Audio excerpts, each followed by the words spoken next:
The Rays' bats have begun to catch fire in the dog days of summer, averaging 5.9 runs per game over their last 9 contests. Tonight, the Rays hope that trend continues as the red-hot New York Mets arrive at the Trop, boasting one of the best pitching staffs in baseball.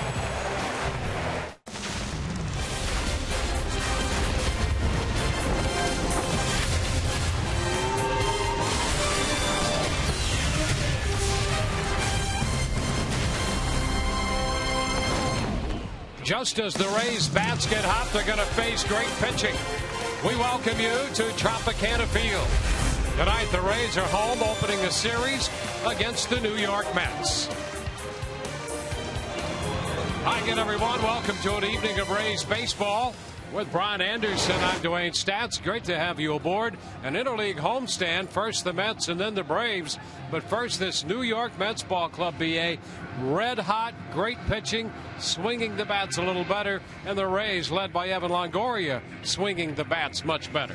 This New York Met ball club obviously invigorated by some deadline deals that were made. They bring over Yoenis Cespedes, and he immediately starts to get it going offensively for this New York Met ball club. Their last 6 games are averaging just under 6 runs a game. They have laid waste to the Washington Nationals and the Miami Marlins, outscoring them 35-13, and there are a lot of different guys chipping in. On the pitching side, they have been absolutely dominant during this 6-game winning streak. The starters' ERA 1.44, and their bullpen has only been scored upon in 1 of the 6 ball games. Like you were talking about with Evan Longoria, I don't know who ticked him off, but he has got the angry swing going once again. Look what he did on that road trip. 12 out of 26, 4 extra base hits. He got a home run, dead center field, so you're starting to see that swing come back into play. Right there it was, a ball up and out over the plate. I'm going to tell you something. He has been getting it done for the Rays offensively even longer than this. You go back over the last week and a half, 2 weeks, so hopefully he can keep that going against a very good pitching staff. And if you love pitching, you'll love this series. 3 games between the Rays and the Mets. Marquee pitching matchups across the board. A big one here tonight. And Todd Callis will take a closer look at this matchup when we return.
Rockies starts tonight for the New York Mets. Good crowd gathering here at Tropicana Field. Many of them supporting the orange and blue of the New York Mets. The Mets used to train here in St. Petersburg in spring training years ago. Bartolo Colon will go Sunday in the finale of the series, but tonight it's DeGrom. Tomorrow, Noah Syndergaard, who won Player of the Week last week along with his teammate Lucas Duda. Two young, hard-throwing right-handers. It's the job of Derek Shelton and his offense to figure these guys out. And here's the Rays hitting coach on facing these two young guns.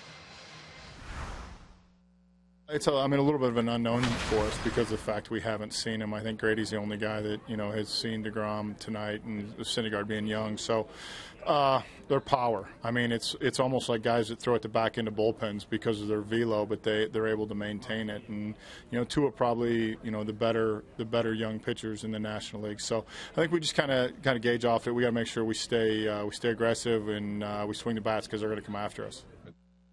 Rays have been hot offensively, averaging over 6 runs a game on that road trip, but they will face one of the game's best. DeGrom is only behind one pitcher, Zach Greinke, in ERA in the National League. 3 minutes and 10 seconds till the first pitch. DeGrom against Jake Odorizzi. Enjoy all the action next.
Tonight at Tropicana Field, Jake Odorizzi walks to the mound to face the hottest team in the major leagues right now with their current 6-game winning streak. They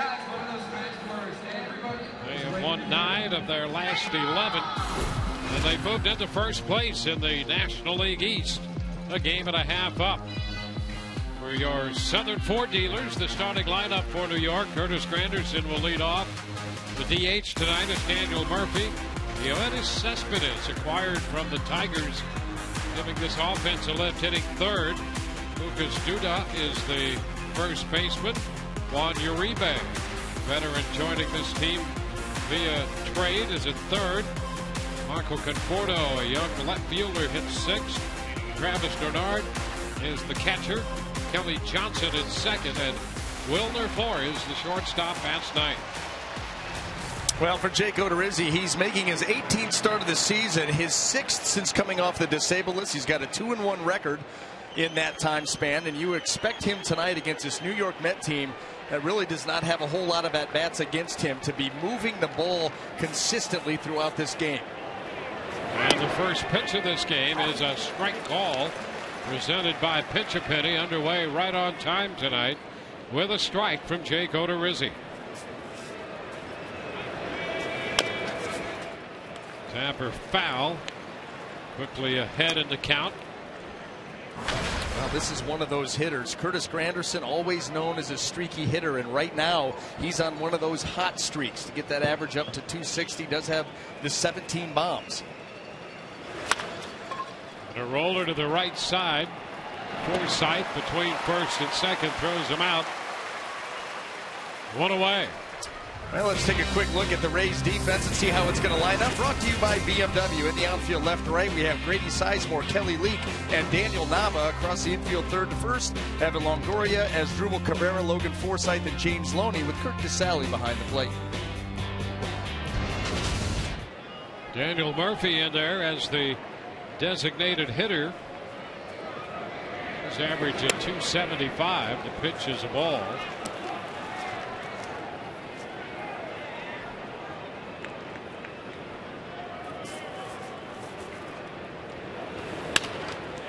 Foul out of play. 1-1.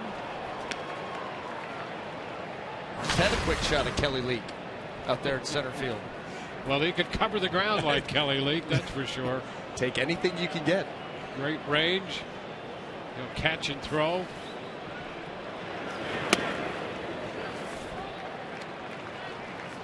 Two balls and a strike.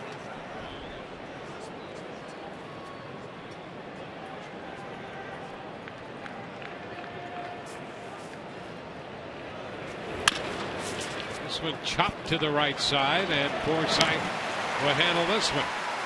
2 up and 2 down. Well, when you start to think about an aggressive offense that's been scoring a lot of runs lately, we documented the fact that 35 runs scored in their last 6 games, swinging the bats a lot better. And Jake Odorizzi, here's the fastball, show it to him, and then go right to that split change, and he's gotten 2 easy ground balls. And now it's Yoenis Cespedes.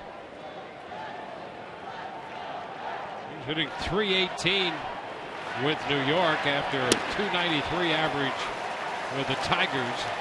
And a first pitch strike.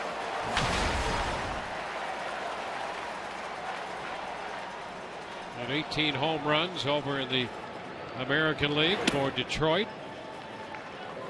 It's a ball and a strike. He's another one of the hitters in this lineup that's been getting it done over the course of this winning streak that they're on. Boy, what a big boost for the middle of this lineup. A lineup that really, for the most part of the season, really struggled to score runs. It's 1-2. They're still last in the National League in hitting at 238, 14th in runs scored. So Terry Collins, in his 5th year as the manager of this New York Mets ball club, happy to have Cespedes in the middle of this lineup.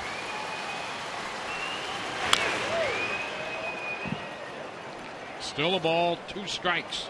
Well, I think that when the New York Mets looked at their ball club coming down to the trading deadline, the starting pitching, the pitching in general had been so good that they needed to find a way to upgrade this right here. Got 3.69 runs per game. Cespedes out on strikes. 1, 2, 3, go the Mets. Rays coming in to hit.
Southern Ford dealers. Braves will have John Jaso, the DH, followed by Grady Sizemore and Evan Longoria, James Loney, Logan Forsythe, and Asdrubal Cabrera down the middle. Daniel Nava's in there hitting 7th at right field. That is Kevin Kiermaier in the 8th spot in center, and Kurt Casale, the catcher, bats 9th.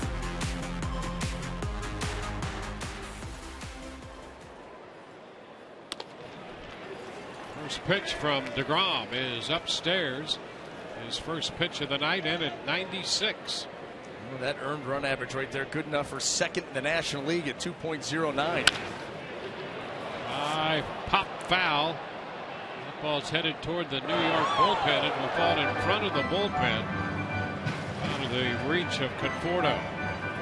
And Jacob deGrom, one of the hottest pitchers in all of baseball. You go back to the middle of May, and his ERA is under 1.5. He can be dominant with the fastball, good slider, changeup, and he doesn't walk many hitters.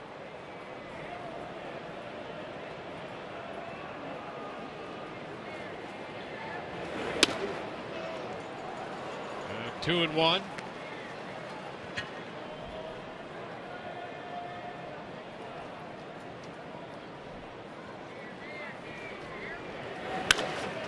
And another foul ball back off the fastball. So it's 2-2.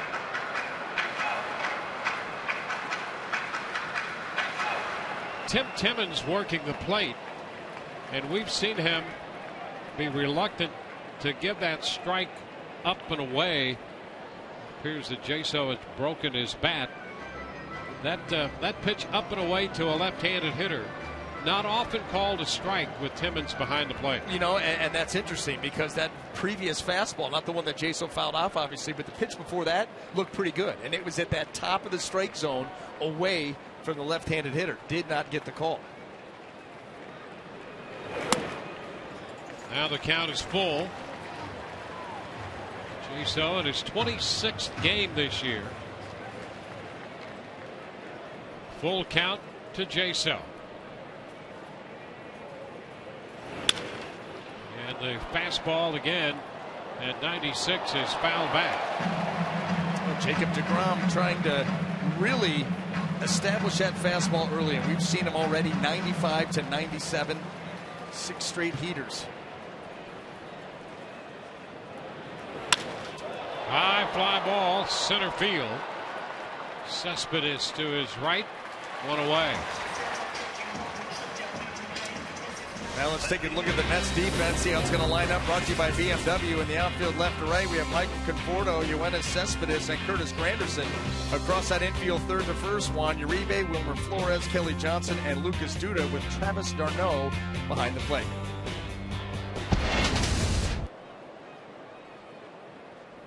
Grady Sizemore starting against deGrom. Sizemore in left field, hitting second, and he takes the pitch down and in. Breaking ball. And I think that pitch right there, because Grady Sizemore has obviously seen him before, trying to get some of those secondary pitches into play. It's 1-1. deGrom, last year's Rookie of the Year. Last time the Mets had a Rookie of the Year before last year was 1984, when it was Dwight Gooden. And deGrom taking that honor last year. He didn't come up until the middle of May last year and went on to make 22 starts, was 9-6 with a 2.69 ERA.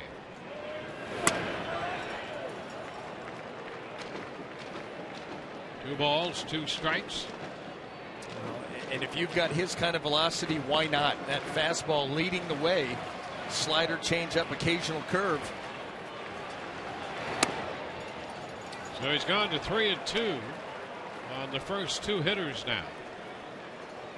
A little bit of trouble with that arm side command. You can see how much late movement, late life he has on that pitch, having trouble keeping it on the plate. And that is strike three. Fastball on the inner part. Well, he made a nice adjustment. Having trouble keeping the ball on the plate away, so he makes a little subtle adjustment, and that ball right there in the middle portion of the plate and down, and Grady Sizemore just locked up. Well, here's Evan Longoria coming off the hot road trip. Evan was 7 of 14 in the series against the White Sox. Ahead of the count on the slider away. 1 ball, no strikes. Well, and we've seen him starting to turn that swing loose, more aggressive. 1-1. Been able to piece together some extra base hits. The general feel that this club offensively has become more aggressive, and that was discussed a week or so ago, and it would appear that it is paying some dividends. Well, Dwayne, I think that that's something that we noticed up here in the booth, and a lot of it, you know, Kurt Casale was kind of a tip-off when he was hitting all his home runs. He said, you know, we've been trying to be up there grinding out at bats, and now we're just turning it loose and being more aggressive. And guess what? It's translated into more runs. There's a liner into center field, and that's going to fall in front of Cespedes.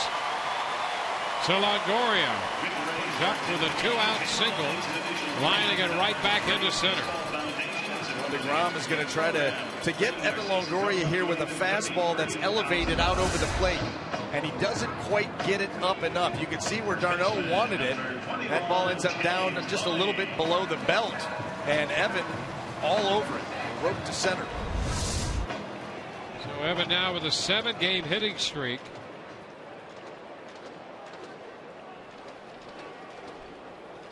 And now James Loney.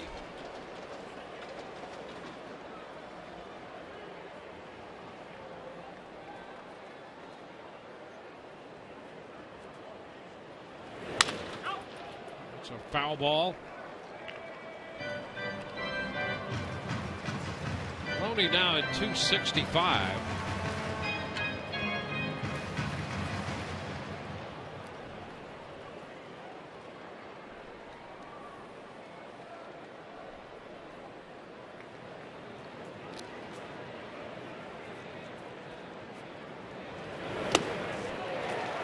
Well, can you blame him? You see all of that 96, and you see the changeup. A little bit of a difference. A big difference, because you know that you've got to get it started early because of the heater, and yet that changeup, 10-mile-an-hour difference with great arm action.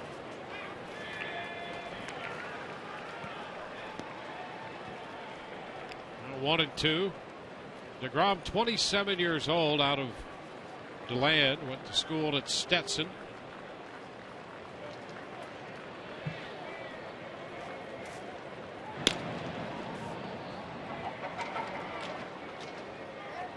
Well, it'll be interesting to see if they go back to that same pitch, because they were once again asking for the fastball up, out over the plate, elevated. Not going to do it.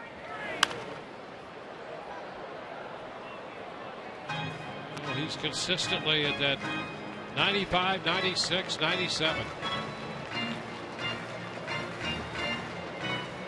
Not a bad place to live.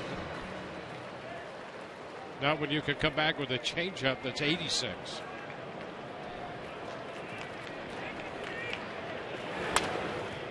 And Loney makes contact, fouling that changeup back. Yeah, that was actually very impressive by James Loney, because that changeup, another good one at 85, and he does enough to foul it off. A lesser hitter swings right through that pitch, and this inning's over.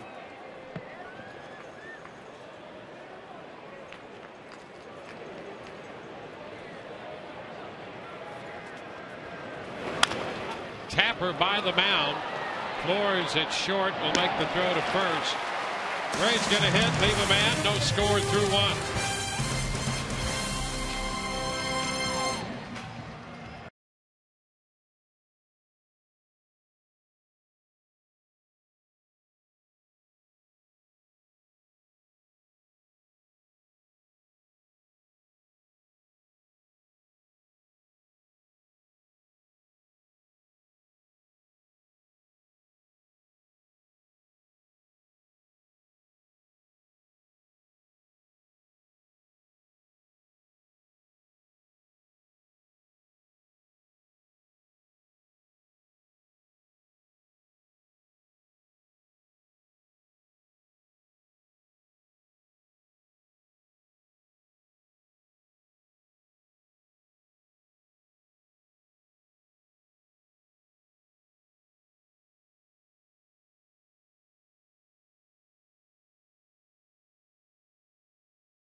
Let's go places.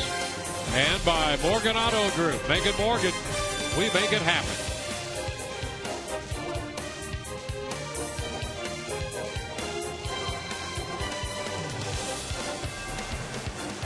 At Tropicana Field tonight, on to the second inning. First game of this series with the New York Mets in town. Mets in over the weekend. Monday's a day off, and then the Atlanta Braves come in. So we'll see a lot of National League action here. The Rays are back for this handful of games in interleague play. Lucas Duda takes the pitch away. 1 ball, no strikes. The GMC big matchup. Duda in his last 11 games, 9 home runs, hitting .359. You keep going down this lineup and you keep talking about a hot hitter. Turn things around offensively. High shot back into right. Nava has range, and that ball is out, number 1. Boy, it had some trajectory off the bat, and it died out there. He mishit it. It was a split changeup at 86 miles an hour. If this pitch is 88, 89, it's a home run. But just out in front, just off the end of the bat, everything looked good, except you miss the barrel, and you're right, it will die.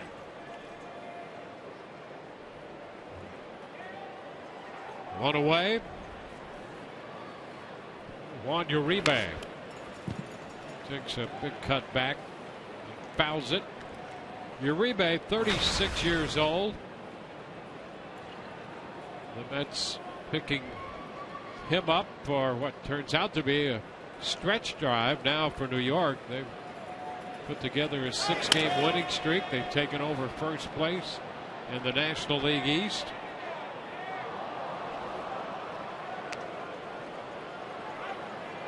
Well, they did that work going to play the Nationals right at the deadline. They swept them, and now we're up a game and a half. And Atlanta, that team that the Rays will see next Tuesday. Ground ball to short. Cabrera handles that. Uribe is out, number 2. Well, the Mets have not had a winning season since the year the Rays went to the World Series in 2008. The Mets were 89 and 73 that year. And the last time they've been in the postseason was 2006, when Willie Randolph was their manager, and they won 97 games. Terry Collins now has rallied this team into first place in the National League East.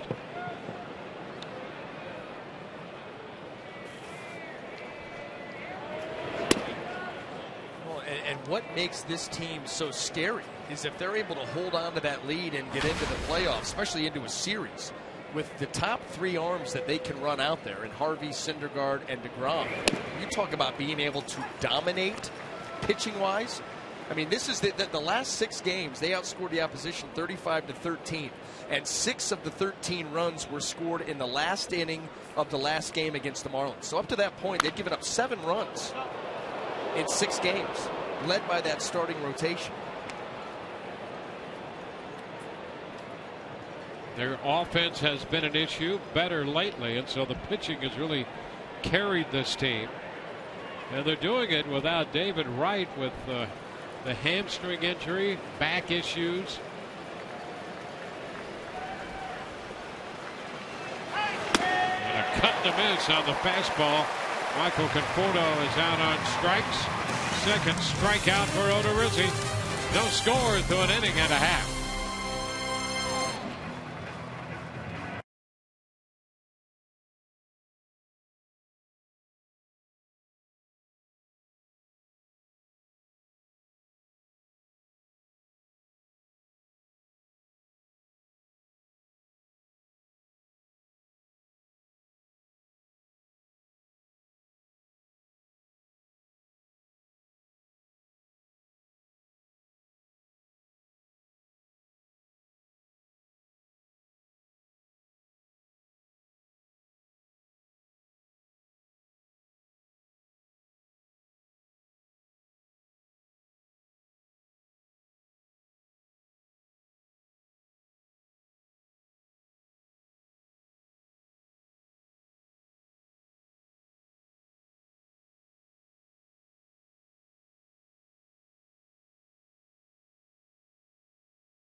Heard Dwayne talk about how DeGrom won Rookie of the Year last year. First time the Mets had a Rookie of the Year since this guy did it, 1984. Doc Gooden, great to talk to you, Doc. Local resident, you're back here in town. It doesn't seem like 31 years ago since you were Rookie of the Year. It's amazing. I tell you, the time goes fast. And like you said, DeGrom winning Rookie of the Year, it was great to see another Met finally get that done. Well, a great pitcher they have, and the great pitcher they have coming up. I'm sure you hopefully get more in the future, but it's always good to come back home and watch a good ball game. I know you follow the Mets. You follow your hometown team, the Rays.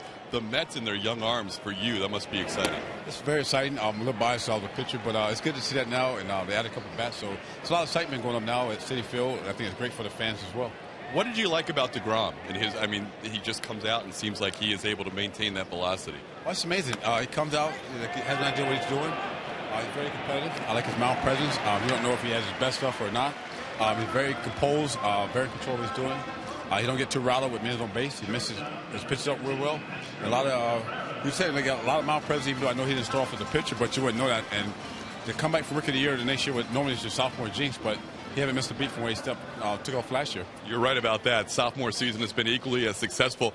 Dwight Gooden joining us. He was down signing autographs before tonight's game here, and you'll be here tomorrow night, right, for Tropicana Field? You'll be signing autographs again? They'll be signing autographs again. It's always good to see the local fans and a lot of fans from New York, a lot of fans that lived in New York and I live down here.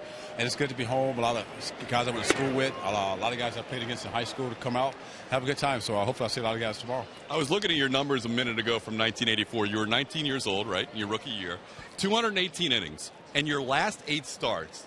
Not only did you not slow down, you went either 8 innings or a complete game shutout in every start. How did you do that as a 19-year-old? Because now everybody is not, innings limits, pitch limits. You went out there and dealt the whole year. Yes, it was fun. David Johnson, after the second half of my rookie year, he kind of said, okay, kid, you're on your own. And I think, me personally, and just my opinion, I think it slows down the pitchers now, the ability to, and their progress to get it going with the pitch count, inning limits, slows down the development. And I know it's a difference of throwing 100 pitches in 3 innings opposed to 100 pitches in 8 innings. So I like now a lot of stuff is numbers punching on computers. I said let these kids go. As long as they feel good and feel healthy, because arm injuries, we all know there's no way you can avoid that really. They could be doing the off-season working out, spring training. So if the guy's healthy, he's pitching well, let him go. I know you pitched the right era because you would be limited and it would probably be frustrating for you to pitch right about now. Oh, it would be very frustrating, and I wouldn't be happy so with the manager coming out there in the 6th, 7th inning and take the ball away. All right, Doc. Hey, good to see you. It's always great to have you around in town, and we appreciate the time. Thank you. It's always good to talk to you. All right. Guys, back to you. All right, Todd, thank you. Good to see Doc Gooden there. It was a different era, and he really carried the load for the New York Mets in those days. Can you imagine going out 5 1/3, 5 2/3?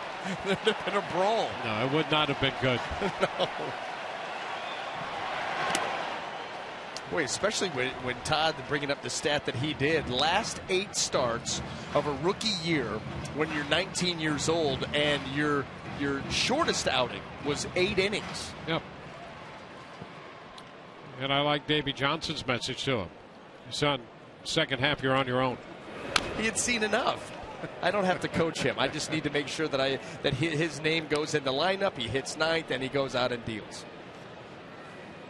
Their biggest concern then when he came up, and the Mets were very protective of him in regard to the press, there was limited access, tightly controlled by the Mets at the time. And Cabrera is out on strikes. A big cut on the off-speed pitch. 3-2 changeup. Yeah, it's so enticing.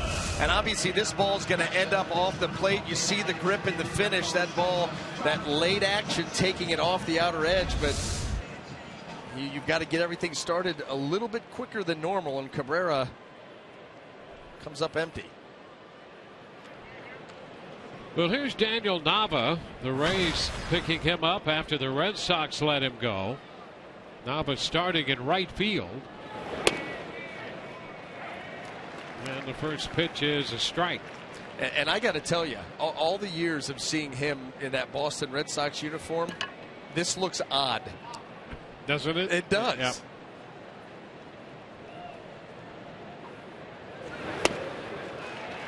He was behind here on the first 2 pitches, down 0-2. Mikey Montauk goes to Durham, and Nava claimed off waivers from the Red Sox. Tampa has switch hit. Better from the left side. There's a shot toward right center field, and it is caught by Granderson. Started to sink on Granderson out there, and he made the catch, retiring the Rays. 1-2-3. Backhanded grab by Granderson. No score.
To Tropicana Field tomorrow night. See the Rays battle it out with the Mets and pick up a Rays fedora while you're at it. For tickets and more info, call 888-FAN-RAYS or pay a visit to RaysBaseball.com. Stylish look. That fedora. That's tomorrow night. We go to the third. No score. Travis Denard leads it off. And he fouls it back. Strike one.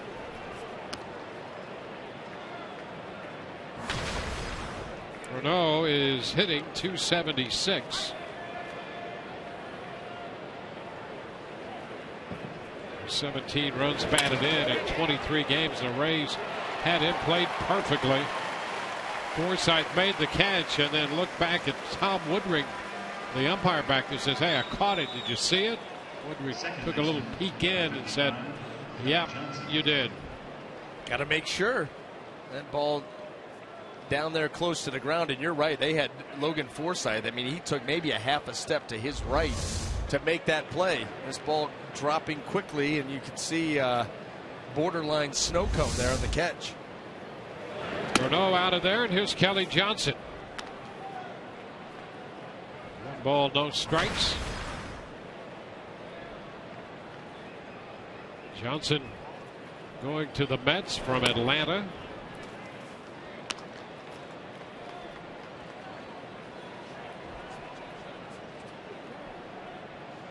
Jay Godorizzi delivers the 2-0 pitch.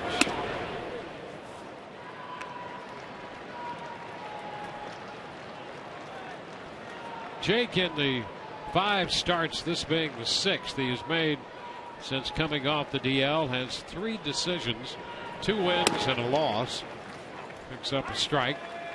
And through those first 5 starts, an ERA of 4, which is skewed a bit by the outing he had against the Blue Jays in Toronto when he gave up 6 and 4 1/3. And if you go back to that start, Dwayne, remember that was the start where he was cutter heavy early. Tons of cutters, couldn't keep him on the plate. I think he walked 5 hitters in that game. Just was not a normal Odorizzi game, and since then he's really... One hit to short left, going to fall in front of Sizemore. And there's a base hit. First hit of the game for New York. What I was going to say was he's really cut back on that cutter, going more with that fastball, changeup, occasional curveball, occasional cutter, and the success has been much better.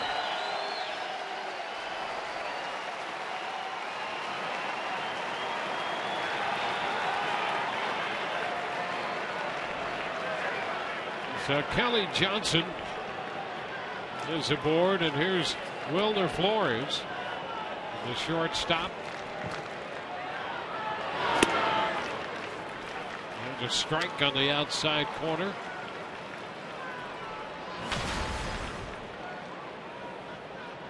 And 11 home runs for Flores, out of the 9th spot in this lineup.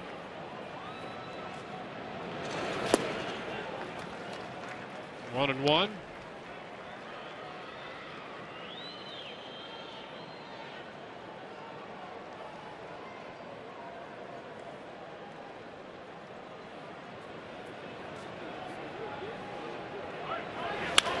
Ground ball, that's going to go through the hole. Sizemore with a pickup in left. Johnson stops at second, 2 on, 1 out. Well, Wilmer Flores, not your typical 9-hole hitter with his production this year. This is going to be a changeup, and he follows it right down, drops the head of the bat right on it, and hits that ball hard enough, gets it in the hole. And the Mets with back-to-back singles.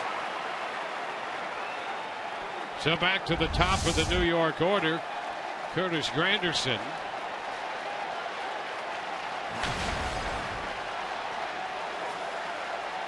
Granderson grounded to second his first time.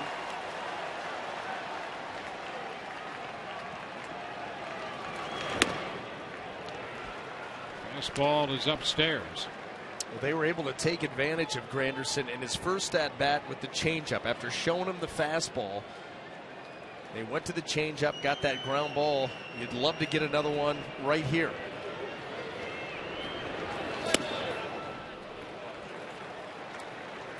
Rizzi behind him, 2-0. Well,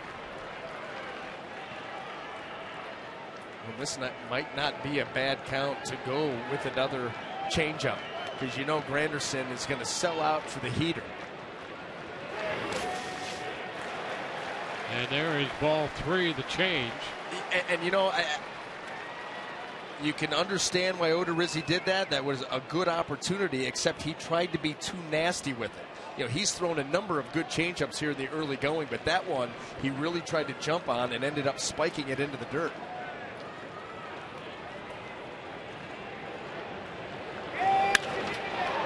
Swinging 3-0 and lifts a fly ball to deep left on the track. Sizemore, and now a tag at second. Johnson heads to third.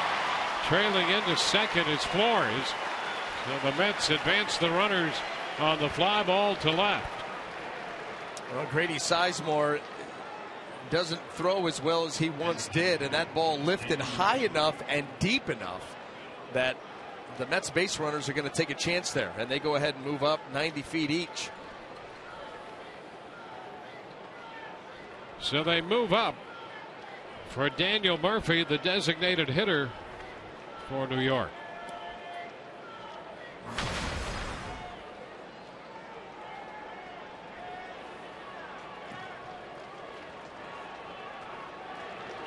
Murphy chopped to second his first time.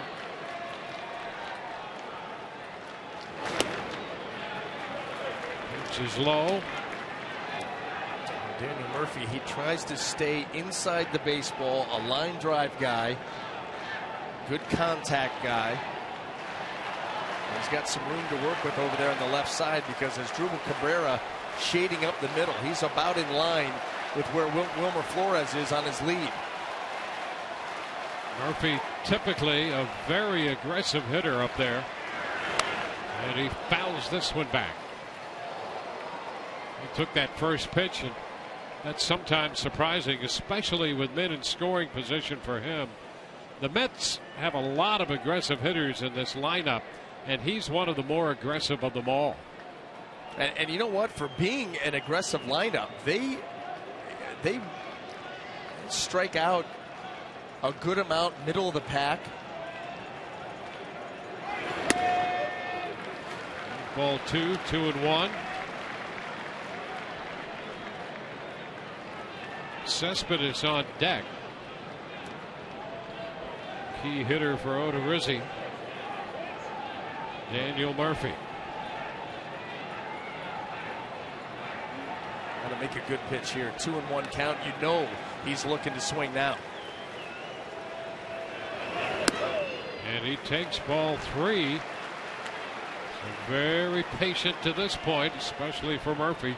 And it's 3-1. And this is where you're already in a bad count. You got an open base at first. Not that you want to walk anybody here, but this, when you have a really good changeup, this is the count. You got a lot of confidence in that pitch. This is the count to use it, because he will swing at it.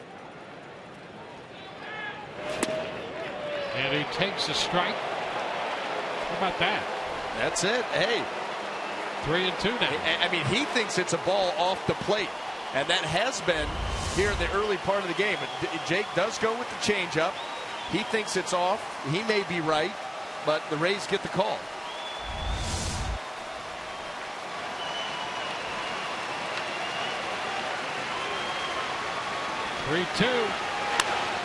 High fly ball. That's Kiermaier in center waiting for it. The Mets lead 2. We're headed into the bottom of the 3rd. Still no score.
Had a special group in tow tonight as they picked up a group of 40 members of the MacDill Air Force Base, and led by Colonel Dan Tully. Colonel, what a great night this is for you and the young men and women behind us. Tell us a little bit about the night, and it all started with a little bus ride over the bridge, huh? That's right, it sure did, Todd. So we were gracious, we were blessed to have the Rays organization offer to pick us up over at MacDill Air Force Base.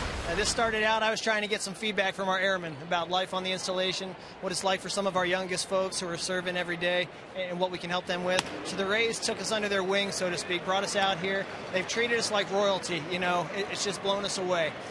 Between the box here, throwing out the first pitch, a meeting earlier to get some feedback from these airmen, it's just been an amazing night. So the Rays bring you guys over on the Fan Express bus. Here's a foul ball that's just on top of the Mets dugout. We'll talk about the honor pass in a second, but first I want to talk to you about the first pitch of the game. Tell us about your ceremonial throw. So I didn't know what to expect. I was told it's about a 60-foot throw, and at all costs, don't drop the ball. Don't have it hit before it hit home plate. So my wife and I took the golden retriever out, gave it a few practice throws last night, and everything seemed to be in good working order. And by the grace of God, I got that ball across home plate, so it worked out for me. Very nicely done, thrown to Steve Geltz there. For you and other members of the military, both current and retired, and those that were honorably discharged, what does the honor pass mean? Your ability to come out here and watch a little Rays baseball? So there's lots of different things that different towns do around the country. The Honor Pass is really just symbolic of how much this community cares for the men and women at MacDill Air Force Base. To be able to come out here, bring one of your loved ones with you, attend a game at no cost, virtually at a moment's notice, it really sends a signal that the Rays organization and this community care about the men and women in uniform. Can't thank them enough. That's RaysBaseball.com/Honor Pass. You guys, ladies, enjoying this evening so far? Sure. Well, listen, it's a great situation to have MacDill so close. We feel honored to be a part of you guys being there for us. And Kurt Casale's hit by a pitch. Colonel Tully, thank you for your service and for all these young men and women's service, and thank you for being a part of our Rays family here tonight. It's our honor. Thank you very much for having us. All right, guys, back to you. All right, Todd, thank you. They are the greatest men and women, and that's what Rays Up is all about. Right now, the Rays are concerned about Kurt Casale hit by that pitch.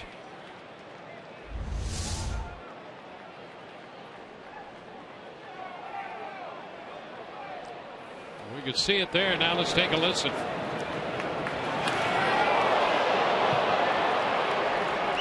You know, and with that arm side run of Jacob deGrom, there was nothing that Casale could do. That ball was tracking him, running up and in, and he just could not get out of the way, especially when you consider not only that run, but the velocity of which it's thrown. And are they calling a swing on that? And maybe strike one. How about that? But they may. You know, it kind of looked like he started to go around, but there was that ball hit him so quick. Everybody's concerned about Kurt Casale and his arm, but they're going to call this a swing.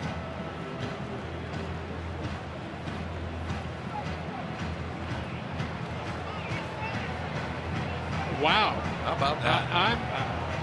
Yeah, that's not good. Not at all. Not at all. You've got to be kidding. To call that a swing? Well, that call was absolutely zooed. That's terrible.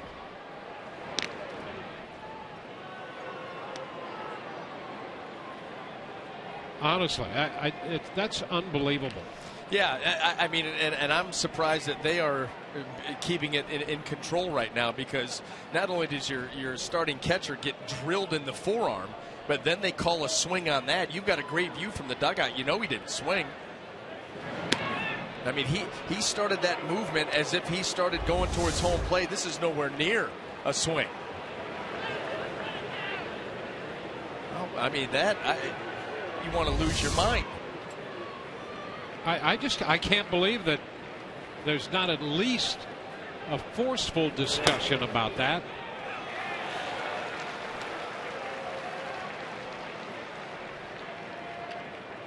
Yeah, Jim Hickey knows. He's reenacting. Yeah, and he's right. He is right. I mean, he's absolutely spot on. That's just bad. That's all. Now he lifts it into center field. And it's going to be caught by Cespedes, and back to first goes Kiermaier. I mean, that number one, it was never a swing, and had it been a swing, it was induced by being hit by a pitch. He was hit and not in control of the bat, and he's going to be fortunate if there's nothing more serious than a big bruise after being hit by that pitch. Wow. Here's John Jaso.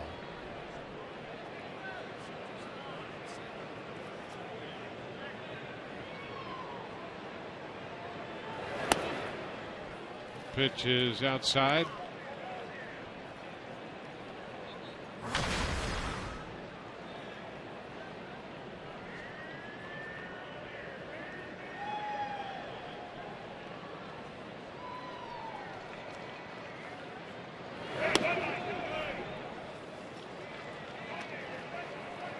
Two balls, no strikes.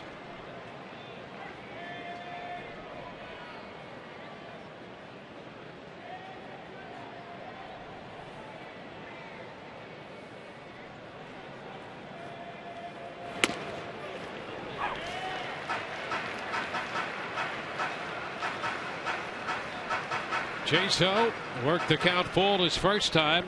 Hit a fly ball to center.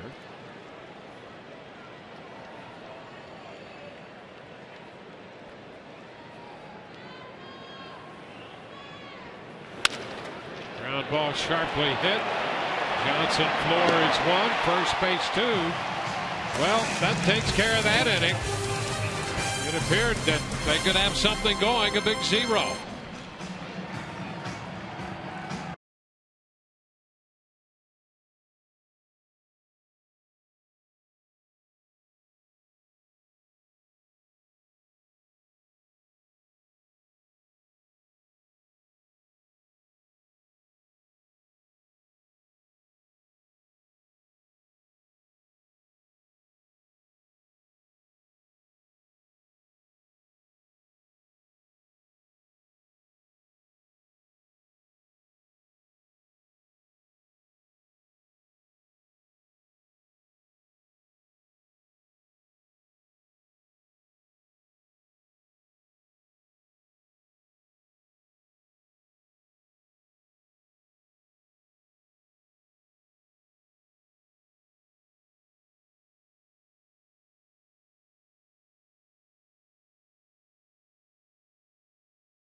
Braves Day or night brought to you by Ram.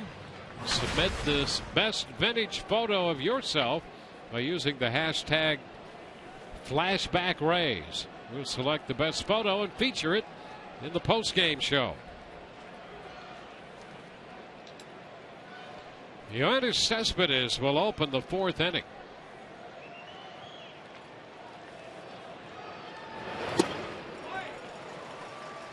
Pitch ran right away from him there. Little slider. Very rarely see that from Jake Odorizzi.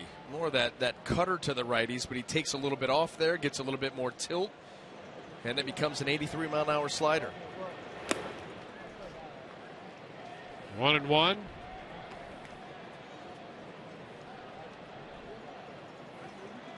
Cespedes hitting third, and Terry Collins lined up. Lucas Duda is next, and then Juan Uribe.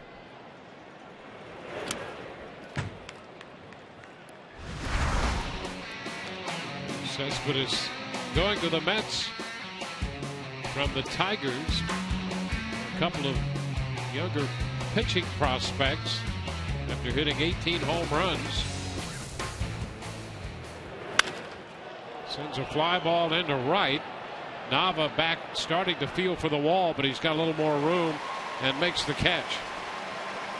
And tell me that you did see the tweet from Jerry Seinfeld when they I did. Yeah. Well, I didn't see the actual tweet, but I read about it. You saw the transcript? Yes. Cespedes for the rest of us? Yes. I mean, how brilliant is that? Well, the concept was brilliant to begin with, and then you just apply it whenever it's appropriate, and never more appropriate than the acquisition of Cespedes. And I think at some point that you and I, in celebration, need to partake in the feats of strength up here in the booth. I think that would be a lot of fun. Yeah, we'll perhaps save that for the closed circuit version. Add that to some of the pregame meanderings that goes on. 1 strike the count to Duda. 0-2 He has 21 home runs. He's tied for 8th now in the National League Home Run Derby. Well, had a good swing. His first at bat was a little bit out in front, but very close to launching one earlier in this game. Oh, he takes strike 3 there. Fastball, and he's headed back to the dugout. Boy, what a sequence of pitches there by Odorizzi, finishing him off with the fastball in and then heading out away. Boy, just back and forth, and Duda just not able to pull that trigger. You see right over the first pitch. So he goes away, in, right back out away, and that's the result. And Duda knew it.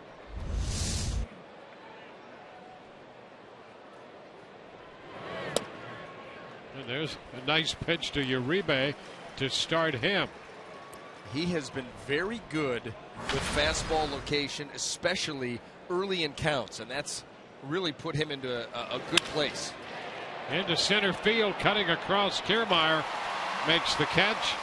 A 1-2-3 fourth. No score.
And a wrap on that left forearm after being hit by a pitch from Jacob deGrom. We're trying to sort this out. There's the pitch that hit him, and you can see the plate umpire, Tim Timmons, says take your base. So somewhere along the line, it had to be Tim Welke who said that there was a swing. And for the life of me, I don't know what Welke could have been looking at, because there was no swing there. And I'm really surprised that the Rays were not more adamant and upset over that call. I'm in complete agreement. First of all, you're going out there to check on your starting catcher to see if his arm's broke. Number one. Number two, then they tell you, oh, by the way, he's going back to the box because it's strike one. I would have lost my mind. Yeah, oh, here's a shot off the bat of Sizemore. Back to the wall and gone! Grady Sizemore gets the Rays on the board. It's 1-0 Tampa Bay.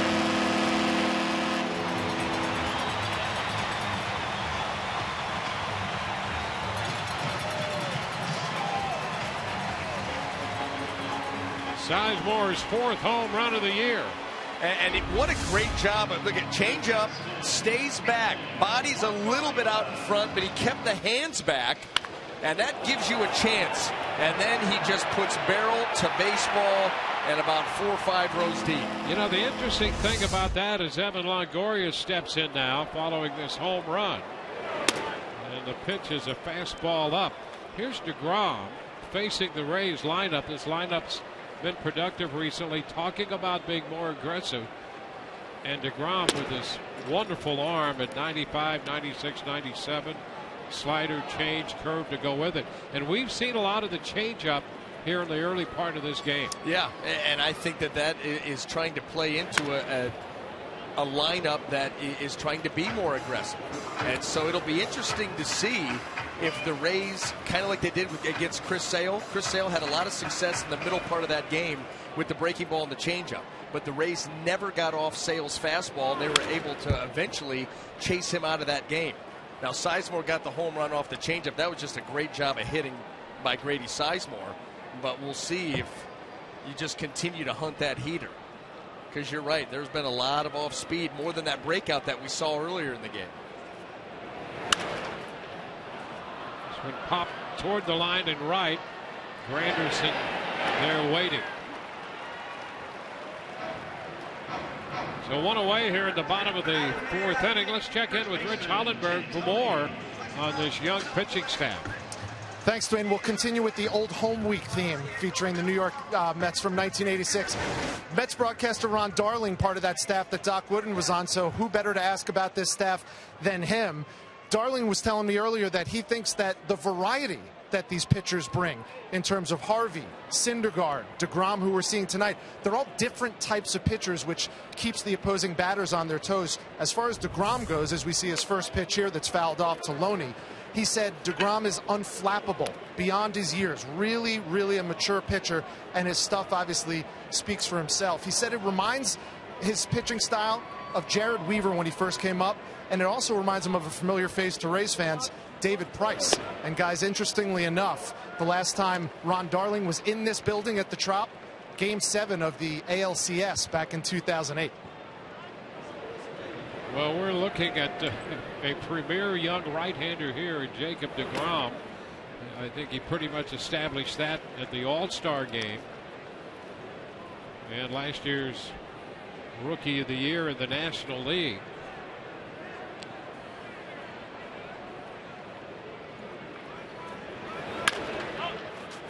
Back of first, foul. So the count on Loney is a ball and 2 strikes.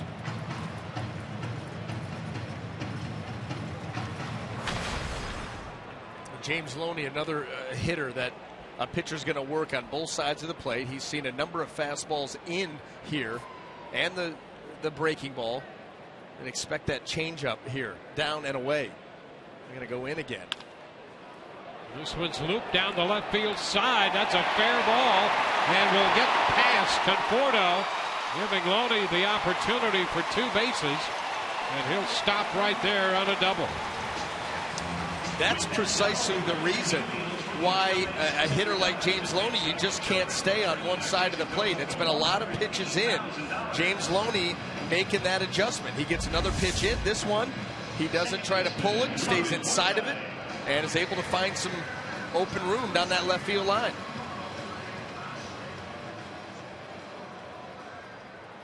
I'll tell you what, too, Conforto, you wonder if he comes up with that, pops to his feet, he could have kept Loney maybe to just a single.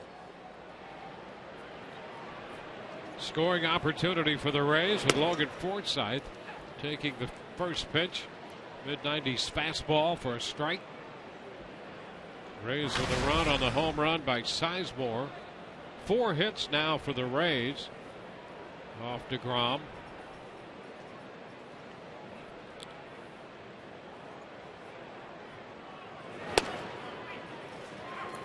And a strike again, 0-2. DeGrom doesn't walk anybody, doesn't give up many hits. In fact, he's averaging under 1 base runner per inning.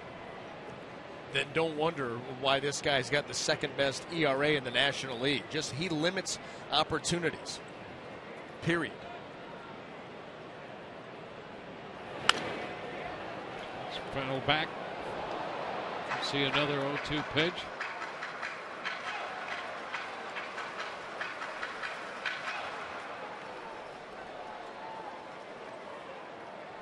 You keep the baseball in the yard. He wasn't able to do that with Sizemore, but just 10 home runs given up. You don't walk anybody. You don't give up base runners. Tough to score against DeGrom.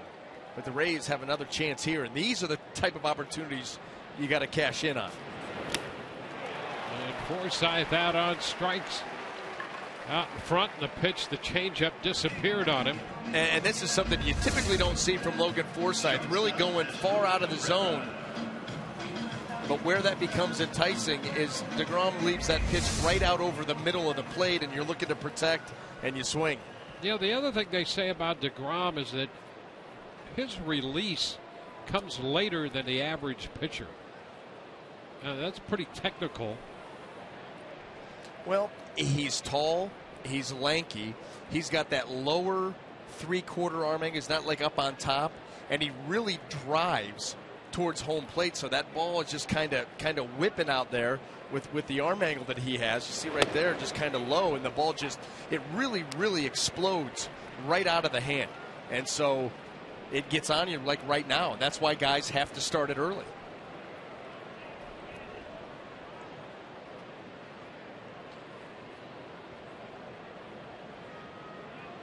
Strike to count to Asdrubal Cabrera.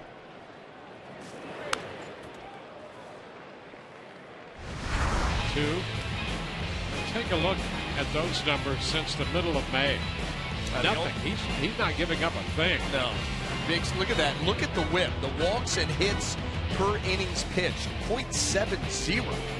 I mean, that is that's absurd. The only guy with a better ERA in that time frame is Clayton Kershaw. And with that, his whip for the year is 0.89. Just a little over 1 last year.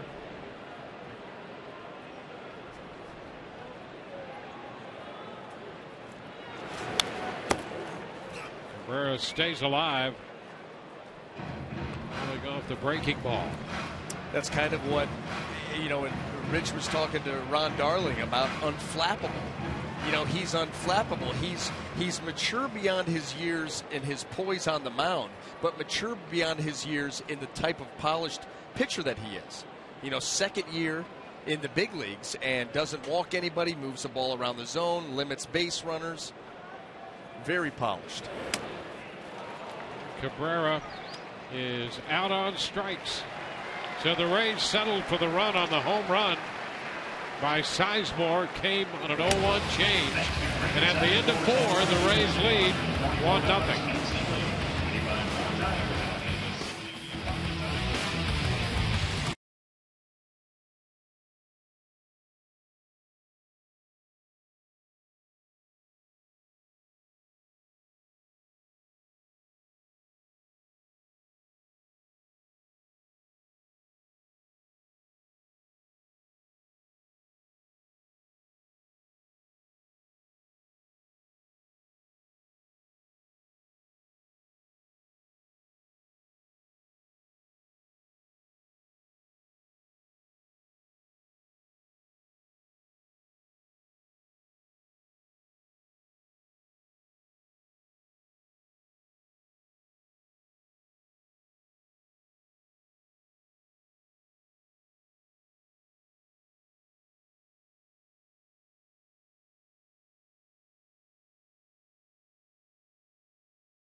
For live baseball at bat up to the moment with in-game highlights, live look-ins, replay reviews, StatCast, and even more. Get MLB.com at bat for your smartphone or tablet. 1-0 Rays lead as this game progresses into the 5th. Michael Conforto leads it off. That pitch is a strike, says Tim Timmons. Conforto got behind 1 and 2 in the second inning. And Odorizzi got him to chase a fastball up. 0-2.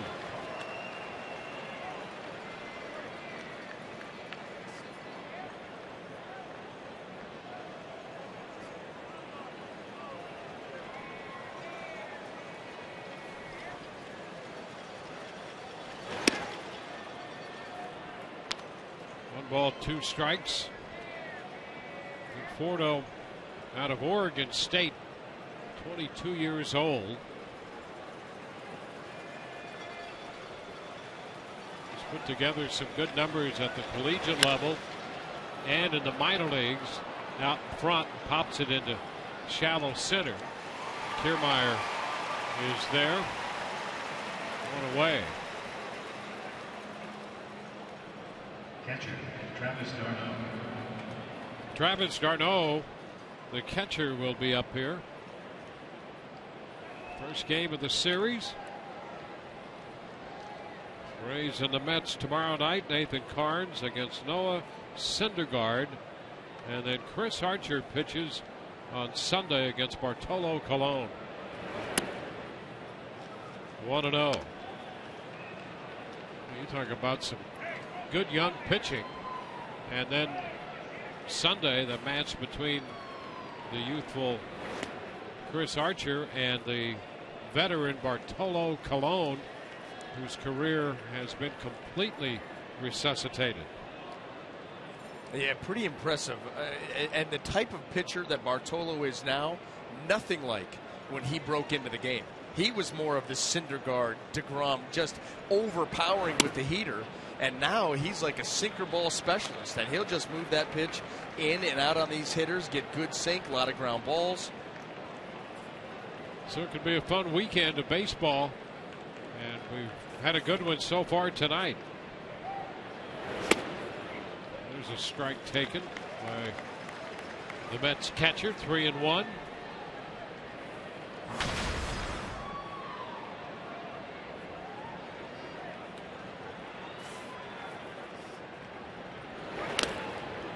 It's going to be full with a foul ball.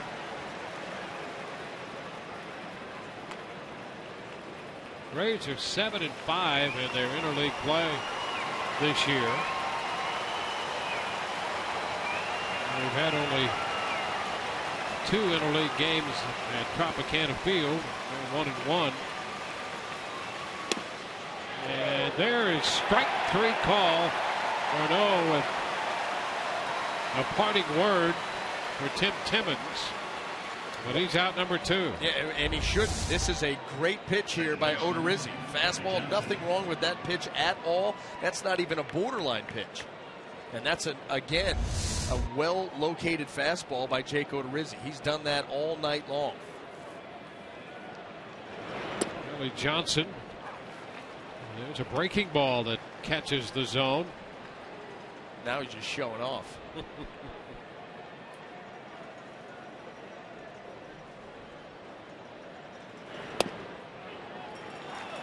And he continues to show off. He wants some of this. I'll tell you, there's nothing better than a pitcher who has command of that curveball for a first pitch strike. Easy 0-1 count. Up there, 1 ball, 2 strikes. And it all starts with early in the game establishing the fastball. So now hitters are like, okay, he's been good with this fastball. Oh, okay, first pitch hook, I'll take that. I'm down 0-1. And then, I mean, that was How abuse. about that sequence? Outstanding 4 pitches right there. 1, 2, 3. Go the New York Mets. 1-0 Rays.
Excited to join Kevin Cash in Tampa Bay. They were teammates together in Boston, and Cash is also excited to have a veteran hitter here. Nava dealt with a little thumb situation and came back. He's still trying to get his timing down, but he said he was looking forward to playing with the Rays and always respected them on the other side of that Red Sox-Rays rivalry, guys. Yeah, it's good to get that kind of info. You know, the way the Rays and the Red Sox have gone at it through the years, and that just, you know, kind of a payoff here for the Rays to know that there's a guy who played over there and what they thought and the respect they had for this Rays club for the kind of game they put on the field. Strike the count to Nava. And that's on the inside part of the plate. Strike two. Well, the Rays are really hopeful that he can get his timing back after that thumb injury, because he'd be a pretty good hitter to have from the left side, especially. He's out on strikes, and that was quick work from DeGrom there in the mid-90s on that fastball up. The other thing he could give the Rays is some good outfield play. He's a plus outfielder in right field. Well, you're looking at this point for anybody that you think, you know, can help you. The Rays obviously still feel strongly that they're right in the middle of this the playoff race, as are a lot of other teams. So, you know, someone's going to have to separate themselves from the pack. And so you're looking for a little bit of offense, some help on defense. You know, weren't able to get really anything done at the trading deadline. So you look for those waiver type deals and pickups like Nava. Here's Kiermaier lining it down to Duda. And that's out number two. I like the way you said that. I wanted to start singing. Ball was hit so hard. Camptown Racer? Zippity down to Duda. Well, we've seen some better swings at that changeup as the game has gone on. Kiermaier there. Boy, you think about that ball getting down in the corner, you think three. There's Kurt Casale.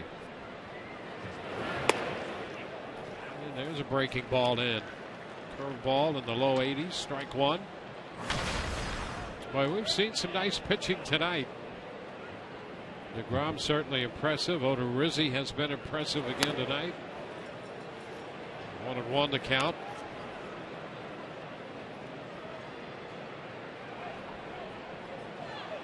Carnes and Syndergaard tomorrow night.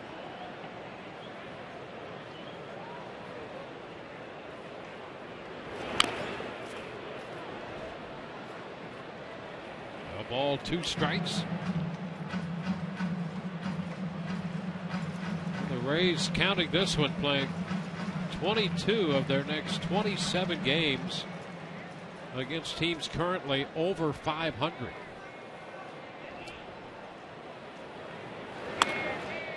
And for me, I take that as good news, because we've seen this Rays ball club play to the level of their competition. Yeah, you're right about that. And so when you face these teams that are leading their division or above 500, the Rays have a tendency to rise to the occasion. Fastball for strike three, call on the pitch on the outside corner. 1-0 Rays.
a look at a 4-pitch clinic put on by Jake Odorizzi against Kelly Johnson. How about that? First pitch curveball, strike 1, and then you're going to go fastball, strike 2. Now, okay, climb the ladder. Oop, does a nice job of holding off on that.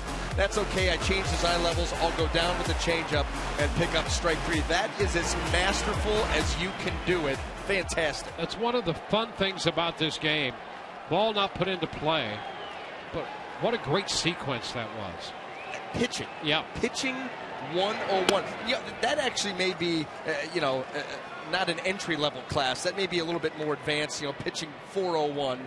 But regardless, that is how you do it. One of the great things about this game and that sequence right there. There's another strike on the corner, and he's ahead of Wilner Flores, 0-2.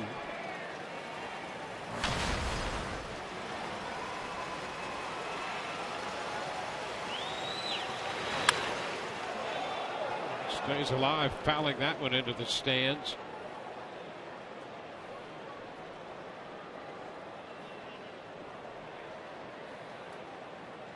Flores in the 9th spot with some pop in his bat. Takes it too close. Well, 3rd on the team in home runs, 2nd on the team in runs batted in, and hitting in the 9-hole here tonight.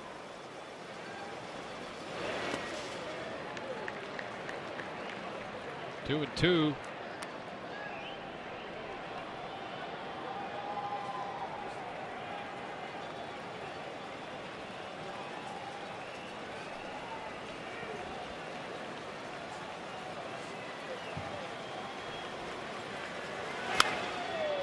Fly ball lifted down the left field line toward the corner. Sizemore's there. He got it. Sizemore to the low wall. Takes the home run away from Flores. Oh, he got over there to the corner just in time. Found that he had room and made the grab. And he actually is going to make contact with the wall with his right leg before the ball goes into the glove. Maintaining concentration. What an unbelievable play by Grady Sizemore. Hit a home run, take one away.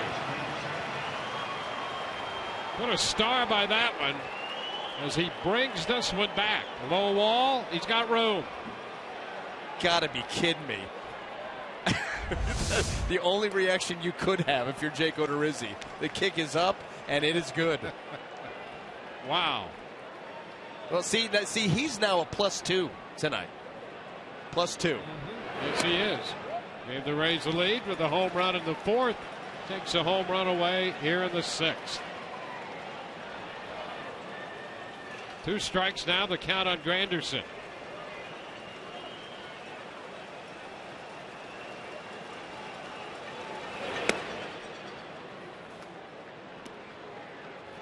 I mean, are you kidding me? I mean, off the bat, you're like, that's a home run. You knew it had the distance, and he hit it to the right part of the field. You didn't factor in Grady Sizemore doing what he did. 2-2 here to Granderson now. Off the bat, you knew that the ball wasn't hit particularly well, but had enough to get out, especially with the low wall. 3:15 down the line.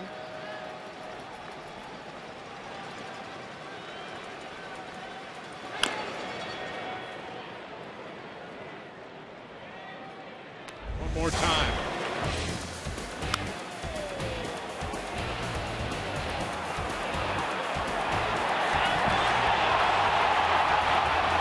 That is fantastic. You couldn't draw it up any better.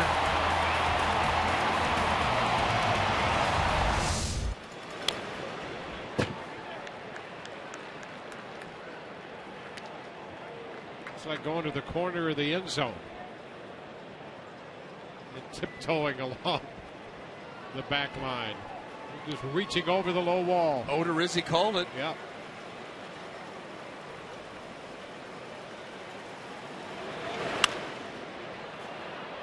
Anderson, another foul ball out of play.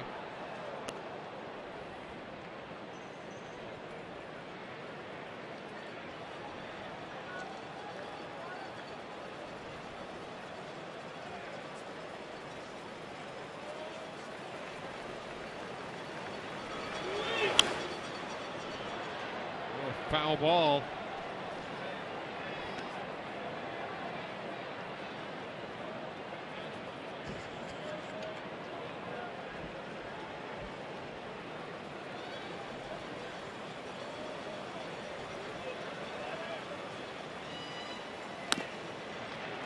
The count is full. Granderson has worked this out now to what will be at least a 10-pitch at bat.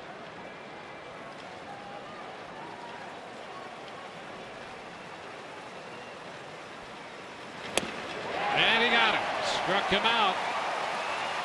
10 pitches. That's strikeout number 6. Base is empty with 2 gone.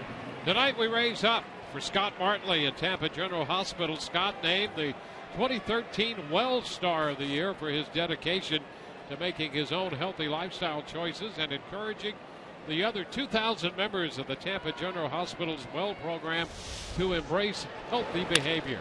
We raise up for health. How do you raise up? Daniel Murphy with a base hit here, a 2-out single in the 6th inning. Number 52, UN's Cincinnati. 3rd hit allowed by Odorizzi.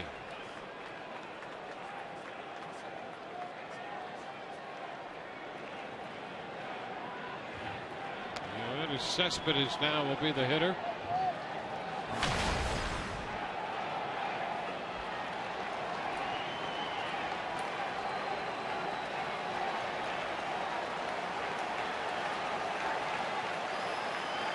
Cespedes struck out in the 1st and a fly ball to right in the 4th.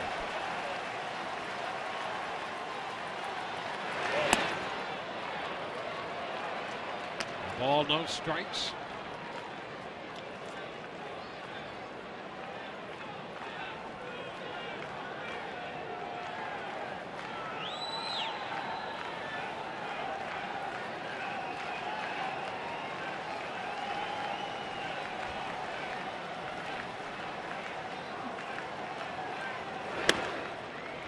Again, 2-0.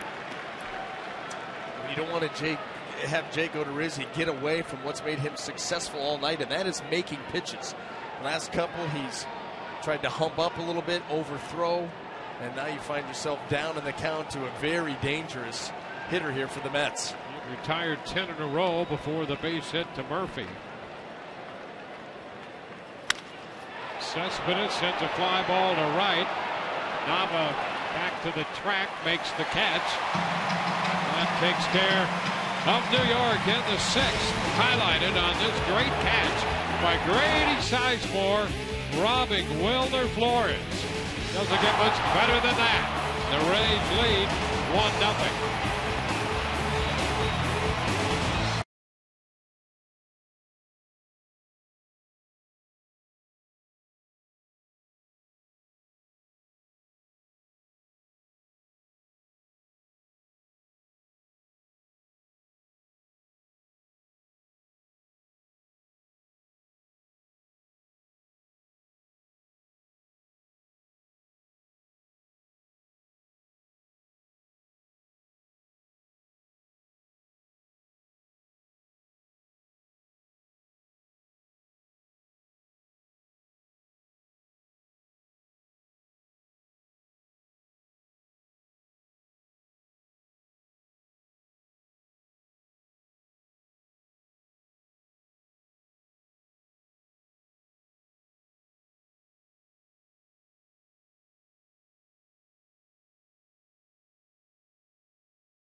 In tonight's game and all season long, Tires Plus donates $100 to the Pediatric Cancer Foundation for every Tampa Bay Rays home run televised on Sun Sports. John Jaso leads off and takes a pitch down. So far, the difference in this game, the home run hit by Grady Sizemore, who's on deck, and the home run taken away by Grady Sizemore. Curveball at the knees. That's a strike. Sizemore waiting to be next. Having himself quite the night. And how many times have we seen it? You make that great play, and then you're almost going to hit the next inning right away. Hot shot foul. 1-2. Too many times to count, Wayne. Yeah. One of the great synchronicities of the game. It's like when they put you in for defense, like eventually at some point there's a ball that gets hit to you. You see it all the time. Pitch away. 2-2.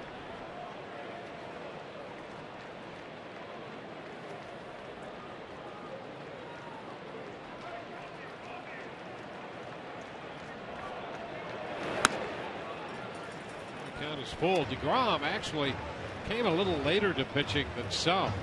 He was in Stetson, played shortstop. First couple of years over there, shortstop, and pitched in relief. Closed some games. And then got serious about pitching. Apparently very. Yes.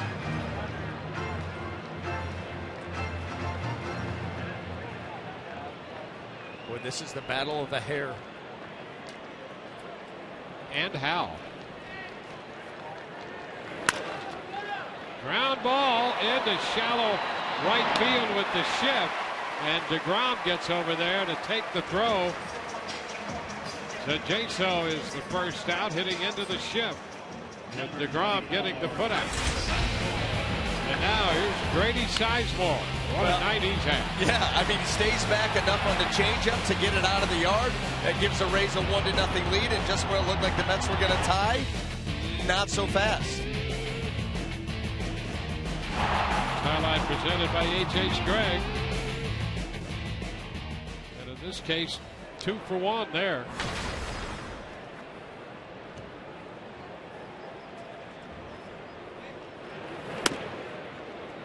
Sizemore takes it away.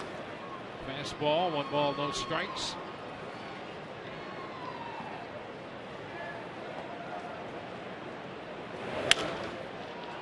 Down the left side, slicing, and Conforto's over there to make the catch.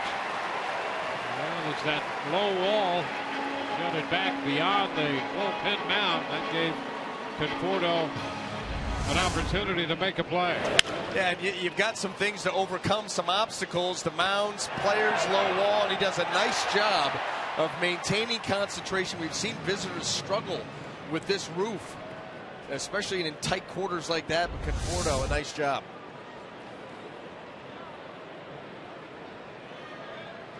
Evan Longoria. Longoria singled in the first. Retired his last time up. And a fly ball caught by Granderson.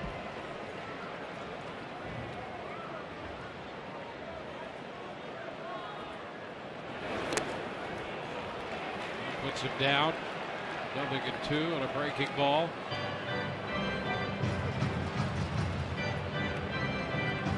DeGrom selected in the 9th round by the Mets. He was the 272nd overall pick in the 2010 draft. 272. High fly ball to right. Again, Granderson under it. The Rays are out of order in the 6th. They lead 1-0.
Our game summary featuring Jake Odorizzi.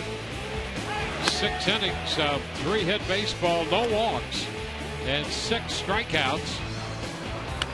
Grady Sizemore's given the Rays the only run of the game, with a home run, his 4th of the year, coming in the 4th inning, and then preventing a home run when Wilder Flores made a bid in the 6th. Razor-thin margin of error here tonight. And the Rays have been the beneficiary of the home run, the great play, the fact that Odorizzi hasn't walked anybody. Lucas Duda sends a fly ball into right or left field, and Sizemore, moving to his right a few steps, makes the catch. 1 pitch, 1 out in the 7th. 87 pitches for Odorizzi. And Steve Geltz is up in the bullpen. 1 out into the 7th inning.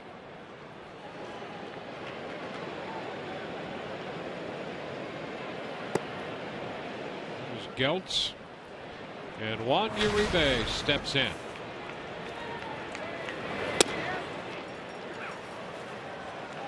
Strike 1.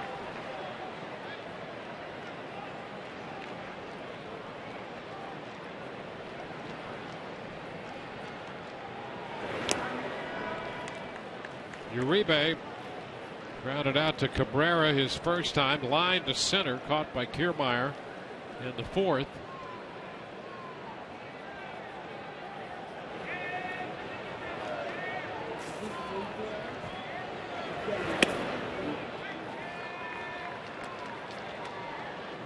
Slider, and he held up. It's 2-1.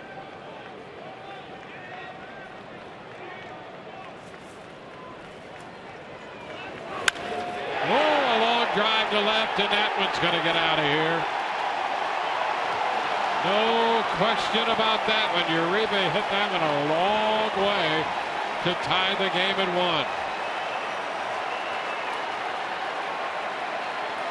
That's his 11th home run of the year, and the 3rd he has hit now in 10 games with the Mets since they got him.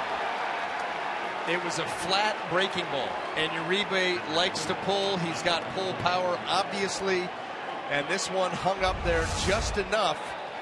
You see, trying to throw that slider again, and that just was not able to get over the top of it. Got on the side of it, same plane, spinning, and Uribe unloaded on it. Michael Conforto. So a strike to count. So it's 102.8 off the bat on the home run for Uribe.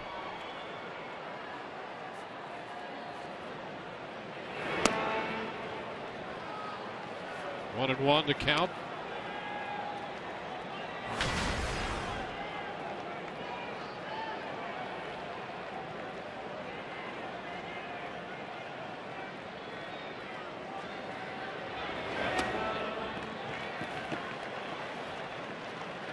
Two and one.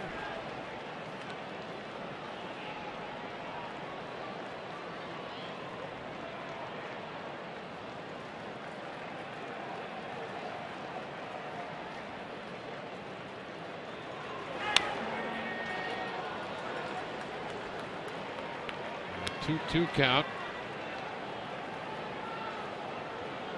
Fordo, some impressive numbers in the lower minor leagues. He's playing in the Eastern League when he was recalled. Double-A ball.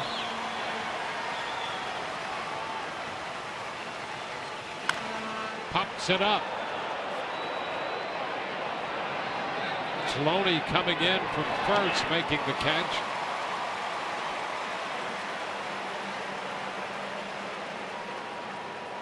Major League pop-up there for the second out. Well, that was a pitch that was out over the plate by Jake, and fortunate that Conforto just popped it up. 2 outs now. Settle down, get this final out of the inning, and hopefully your offense can come up with something off of DeGrom. First pitch to the catcher, Travis d'Arnaud. 1 ball, no strikes.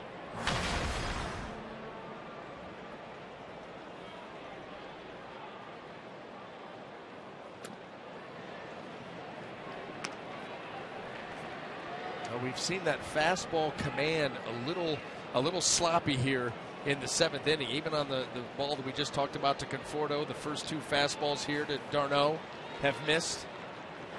There you go. He takes a big cut and misses that one. 2-1. Well, and let him take a big cut. Let him beat you to right center field, right field. Staying away from him thus far.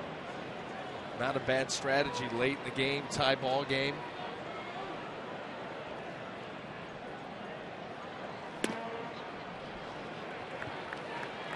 Three and 1.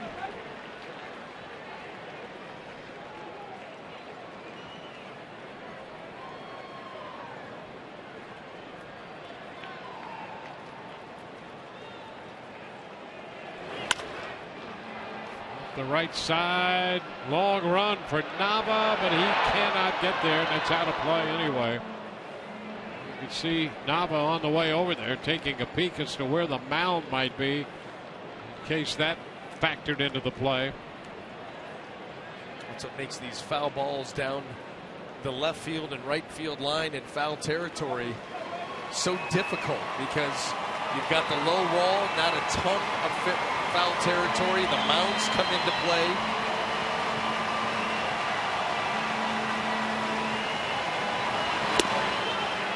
And ball 4.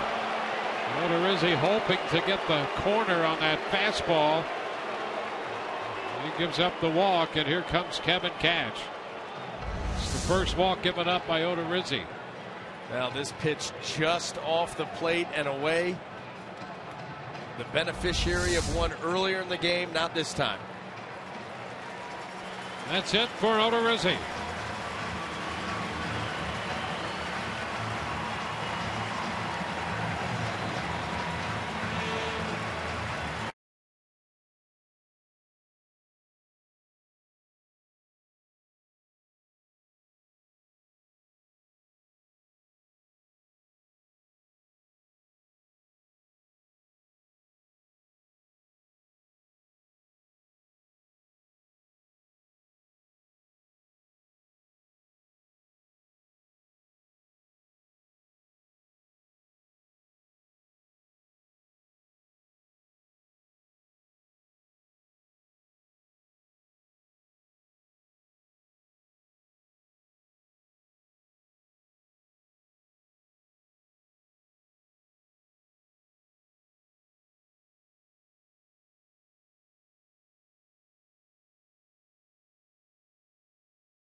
Insurance and by Checkers. Mix and match our famous Big Buford and Big Chicken Deluxe. Get 2 for $5. Jake Odorizzi departing after 6 2/3. It's a tie game. He leaves with a man on. 102 pitches, 4 hits, and a run. Struck out 6 and walked 1. Kelly Johnson in the box against Steve Geltz, the new Rays pitcher. Fastball is high. Steve on for the 53rd time, 51 2/3 innings of work, almost a strikeout an inning. Opponents average 178, very good.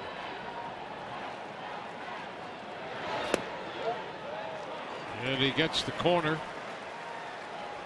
1-1.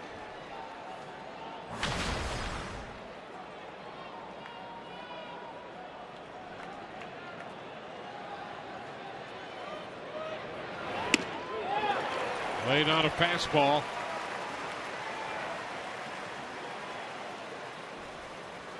How about this for Steve Geltz, leading the American League in appearances, 53.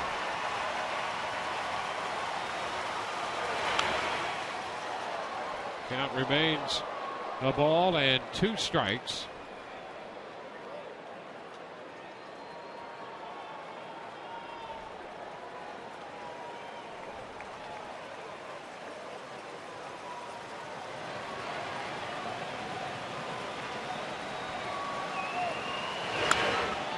Foul again. The Rays bullpen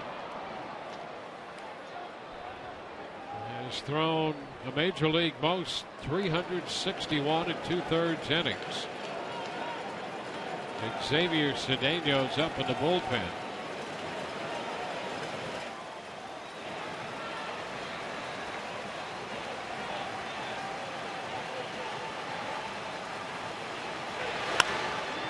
Popper on the left side. Longoria takes care of that. They get a run on the home run. This game is tied 1-1.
Geico is on this day in 1999. Wade Boggs homers off Cleveland lefty Chris Haney in the 6th inning here at the Trop, becoming the 23rd member of the 3,000 hit club and the very first to do it with a home run.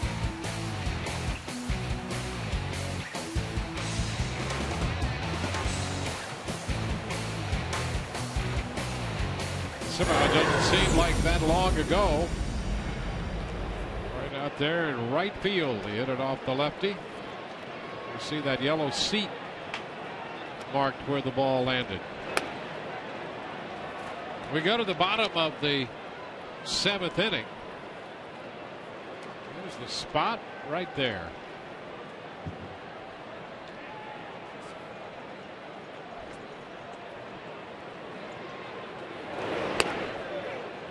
A strike at the knees. It's 1-1 on James Loney. Eric O'Flaherty's the lefty and Bobby Parnell the right-hander. Oh, long one to right off the bat of Loney. That one is gone. Tremendous blast by Loney, turning a fastball around, and the Rays lead 2-1.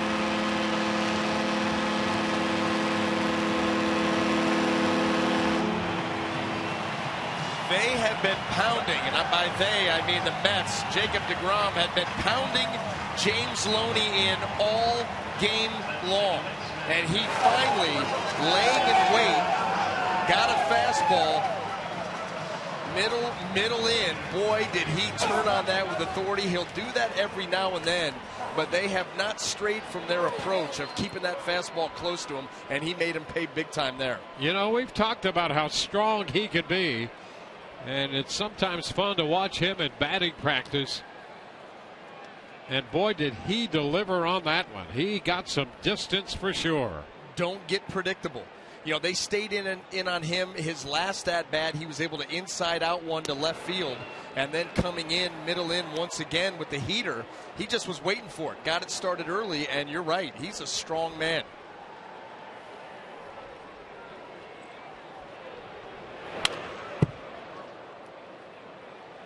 Two strikes the count on Forsythe. Another look. Trying to come in again, and it didn't quite get there, but it wouldn't have mattered. I mean, they've gone to that well too many times, and it cost them there.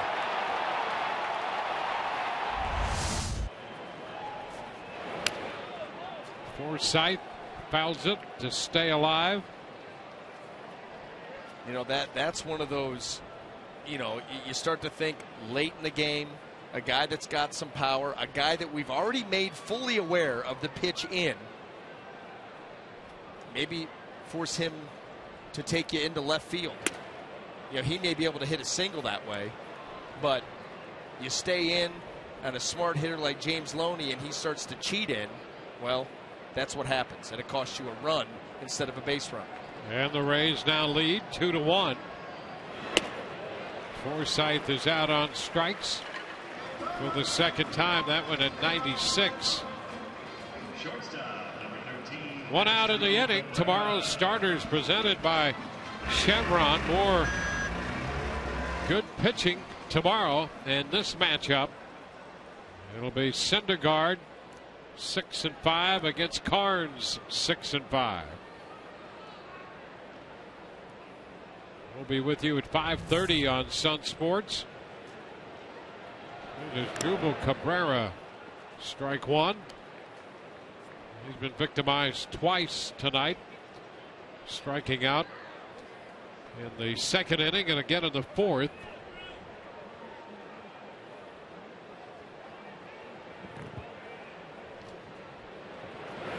Cabrera shortens with just one man deep on the left side of the infield. He takes the pitch for a ball.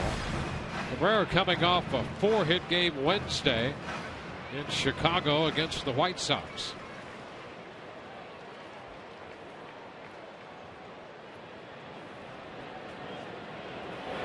He's going to bunt, puts it down, and it rolls foul. It counts 1-2. He's trying to take advantage of that left side. Now he's in the hole. Well, and if Travis d'Arnaud is able to come up a little quicker, he had a chance to make a play there and make it what would have been easy if he could have gotten to that baseball before it spun back foul.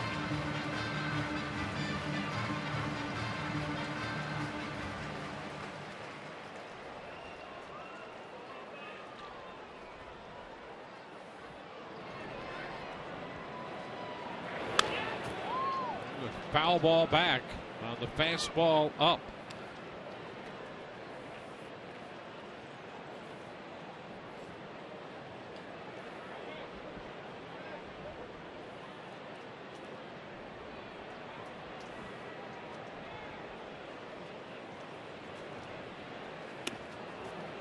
Two and two.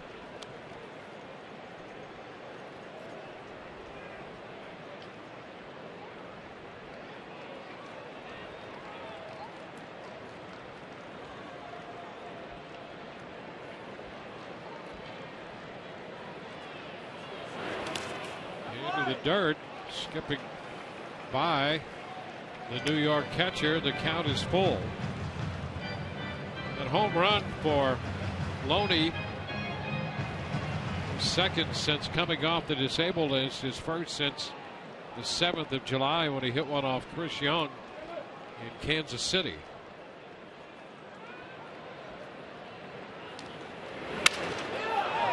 Popper down the right side, foul, and that's going to be out of play. Both Duda and Johnson went after that one, and Johnson a little slow in getting up after sliding into the low wall.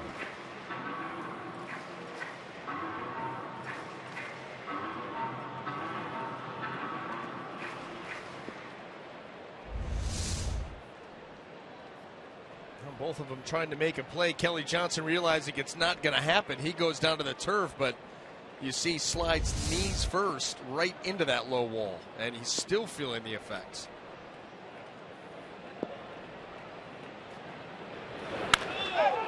This one shot foul.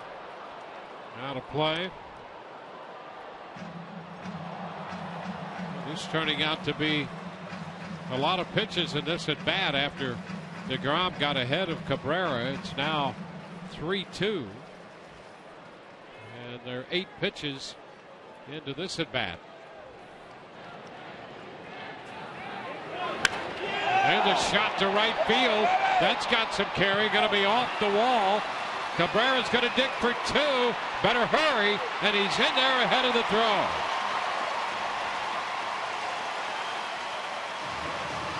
And they had a legitimate chance to get Cabrera. That ball was hit so hard and got to the wall so quickly that if Granderson had put a little bit more on the throw, he could have had him. Absolutely could have had him. This is a rocket shot here. Change up. Nice job of staying back. And here's your throw. Just not enough on it. And Cabrera able to get in. So the Rays lead 2-1. That's going to be it for DeGrom. Back to the new pitcher.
For more information, go to FloridaKubotaDealers.com and buy your Gulf Coast Honda dealers.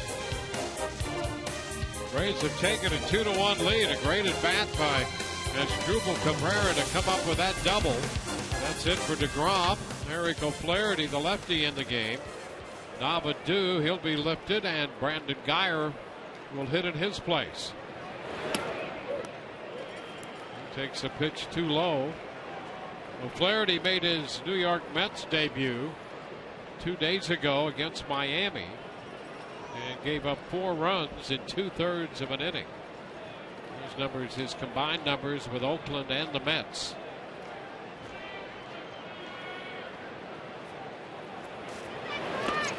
And he hits Guyer. And that was a Guyer special. Come in, that front leg, the stride leg goes down, kind of flexes that quad, and just takes one for the team. I'll tell you what, he has this move down. Watch him get that front leg down and just say, okay, you want to hit me? A little bit of a lean, let it graze, take your base.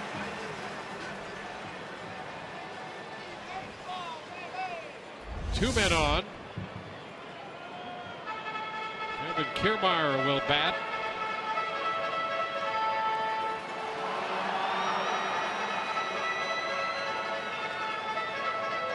16 times Geyer's been hit by a pitch this season. It's technique.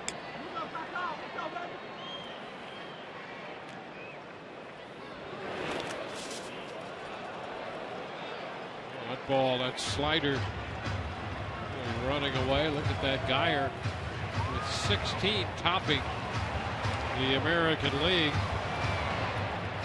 Running away with it at this point.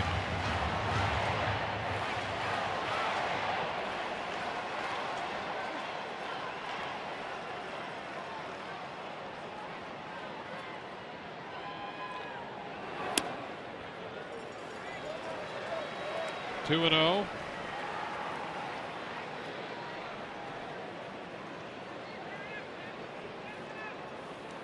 Geyer now has been hit by a pitch in 3 consecutive games in which he has made a plate appearance.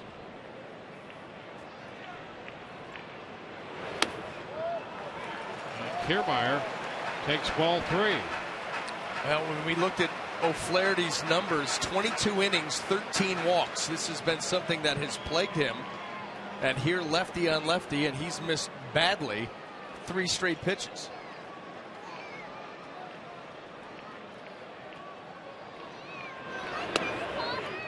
And he gets a strike. That was after 5 consecutive pitches out of the zone. 3-1.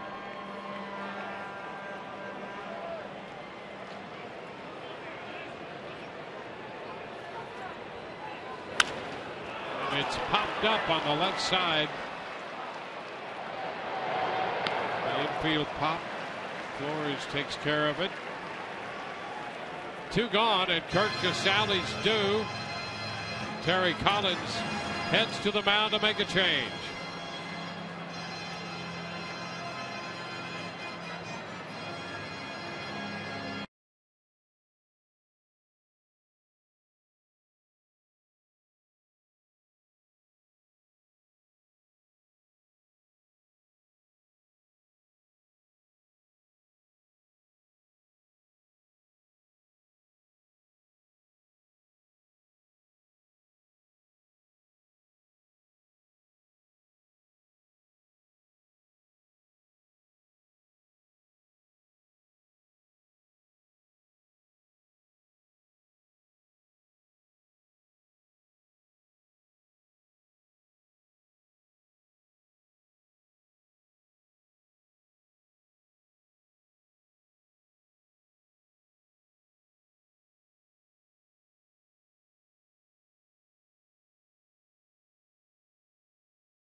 Rays Day brought to you by Ram.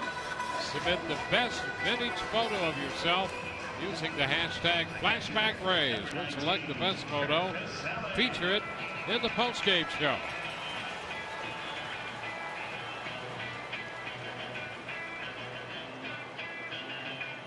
Bobby Parnell, the new pitcher. DeGrom started the inning. He worked 6 1/3 tonight. Flaherty gets a third. Now Parnell inherits 2 base runners on for the 19th time. Now this is a big spot here for Kurt Casale, because certainly the Rays would like to extend that lead. Now just a razor thin 1-run lead. That runner out at second base, tantalizing.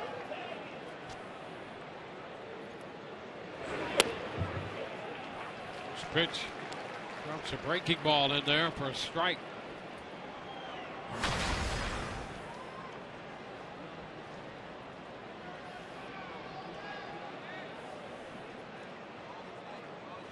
Cornell heavy on the fastball. Fastball change and has not used the curveball throughout his career with great frequency, but he dropped one over there for a strike.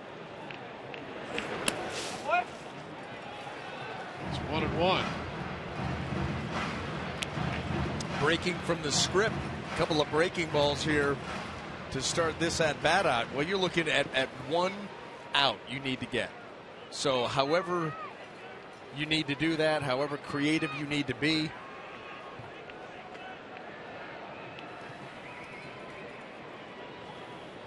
And he's got a guy up there who likes the fastball. So we've seen a steady diet of breaking stuff here. Well, and you know what? Now he's gotten himself into a fastball count. Does he come back with that breaking ball again? Or do you give in and give Casale the heater, who is probably chomping at the bit to swing at one of those right now? Well, you'd think you'd bet on the heater here because you've got nobody in the bullpen. Jaso's left-handed bat on deck. So let's see. And he misses with it.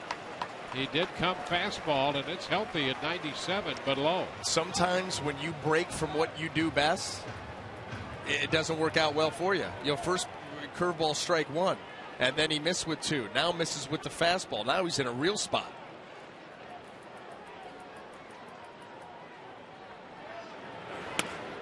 And he walks him. Wow. So the bases will be loaded. They'll be loaded for the left-handed bat of John Jaso. Well, now you've got 0 margin for error.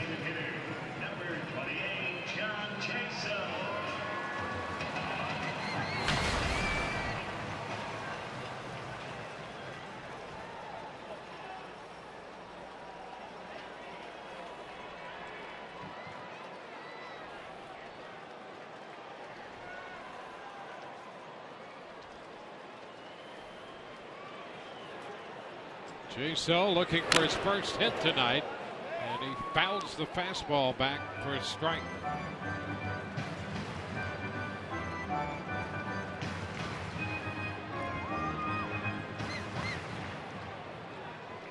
Cabrera at third, Geyer at second, Casale's the runner at first.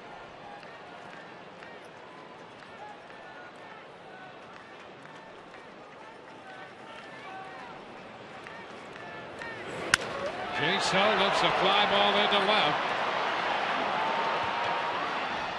Caught out there by Conforto as it drifted to the track.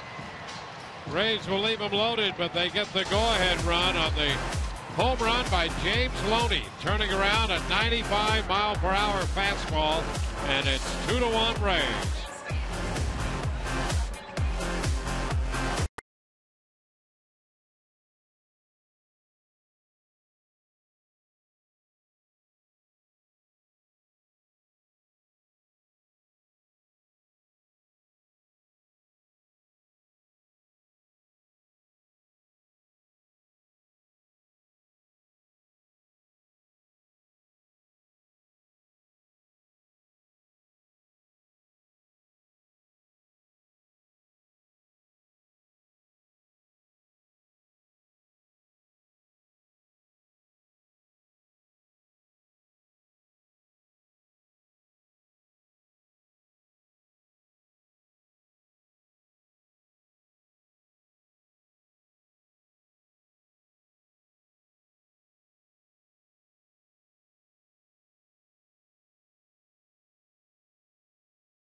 Post-game summary brought to you by Gold and Diamond Storage. You saw a good bit of it right there. 2-6-0 for the Rays, 1-4-0 for the Mets. Sizemore and Loney accounting for the runs for the Rays tonight. Odorizzi 6 2/3, Geltz a third. Now it's Jake McGee.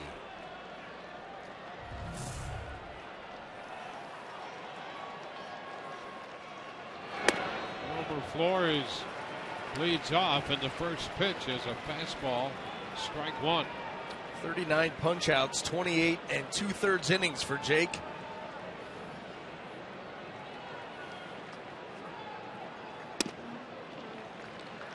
1-1.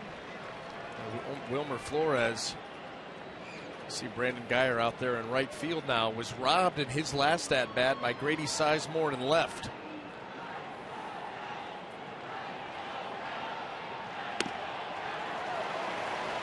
Takes the count to 1-2.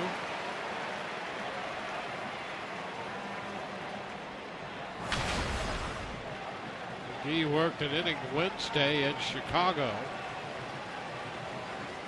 He was in 2 of those 3 games. Fly ball center field. That's Kiermaier. 1 away.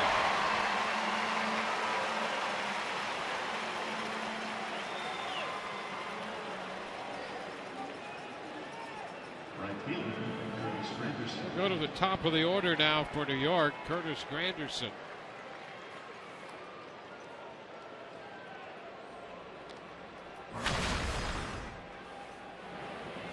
Granderson is grounded out, flied out, and struck out.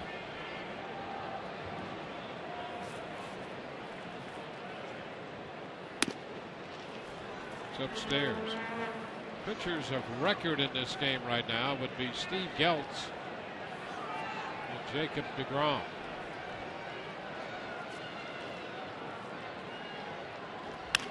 Ground ball right side, right to Forsythe. 2 gone. Base is empty. Here's what's coming up tomorrow on Rays Live. The pregame show presented by your Gulf Coast Honda dealers. We'll be with you at 5:30. And Nathan Carnes will be on the mound. We'll hear from him. And Doug Wechter will break down the slugging first baseman Lucas Duda of the New York Mets.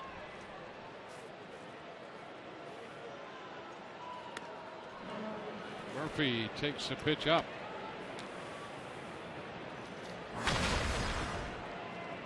Murphy singled in the 6th. That was against Odorizzi. It's foul out of play. 1-1. And Terry Collins, he's got 4 right-handed hitters sitting on his bench, but these guys coming up here against Jake McGee does not want to remove Granderson, does not want to remove his DH Murphy. That's obviously a clear advantage to Jake McGee, although he's tough on righties and lefties. I mean, he just comes at you with that fastball, high octane. And Murphy takes a strike. It's now 1-2.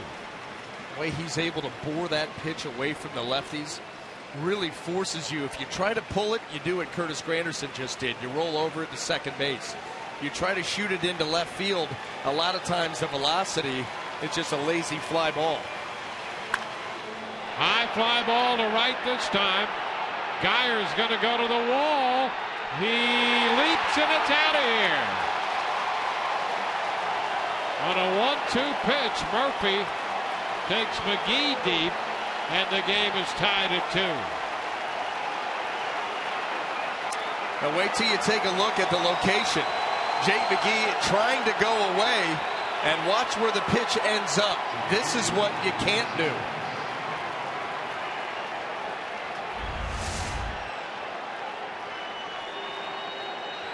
You see Casale reaching back across the plate, middle in and up.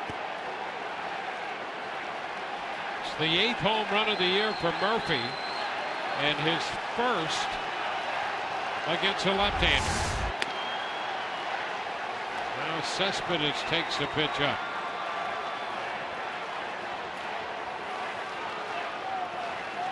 A 1-2 pitch with 2 outs in the 8th. Big cut and a miss. 1-1.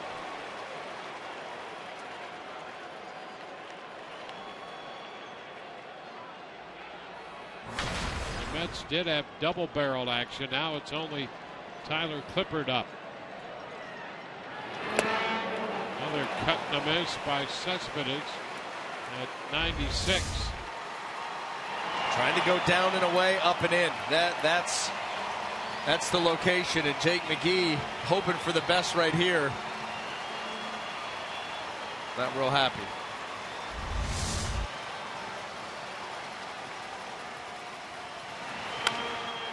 Foul ball back. Well, home runs accounting for all the scoring in this game. Grady Sizemore hit one for the Rays in the 4th. Juan Uribe hit one for the Mets in the 7th. James Loney opened the bottom of the 7th with a home run, and with 2 outs in the 8th and a 1-2 count, David Murphy has homered off Jake McGee. The 1-2 to Cespedes. Fouled into the screen.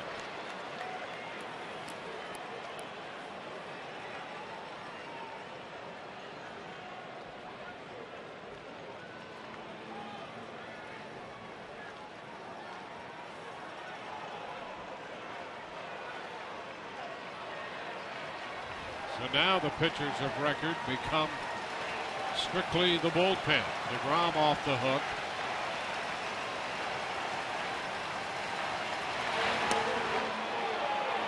And that is strike 3 call. A 1-2 curveball. The Mets get the home run from Murphy, and they tie the game as we go to the bottom of the 8th.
Timeless moment brought to you by Coors Banquet. Grady Sizemore belting a changeup out of here to right in the 4th inning. Gave the Rays the lead. He also made this great catch, reaching over the wall. What a grab that was to deny Wilmer Flores of a potential home run in the 6th inning.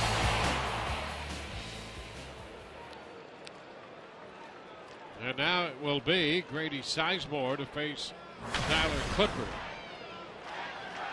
Clippard out of Mitchell High and Newport Richie. The Pitch hit on the ground by Sizemore. Johnson makes the play. One pitch, one out. You saw Clippard when he was with Oakland in their series here. Now we see him again as a member of the New York Mets. 43rd appearance. See what he's done in the save department. Almost a strikeout an inning. Opponent's average jumps out there at 185.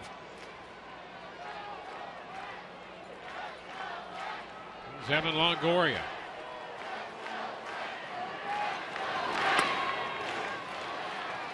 Pitch is a strike.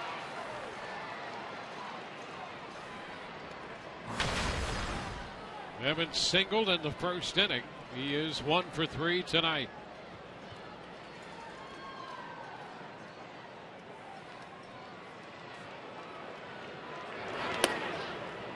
Tracks it low. 1-1. The designated hitter, Daniel Murphy, has tied the game with a home run in the top half of the 8th inning. Rays bat in the bottom.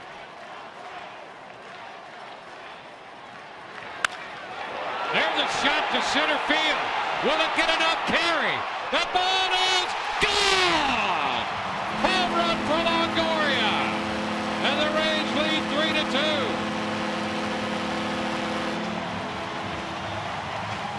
Evans' 13th home run of the year.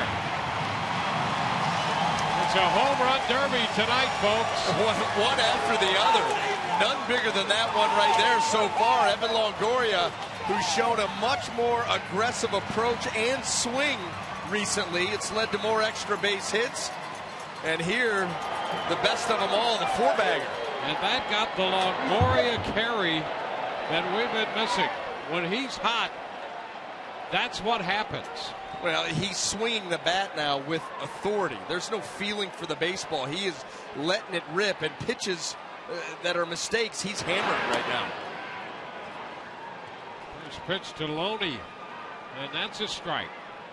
All the scoring tonight as a result of solo home runs.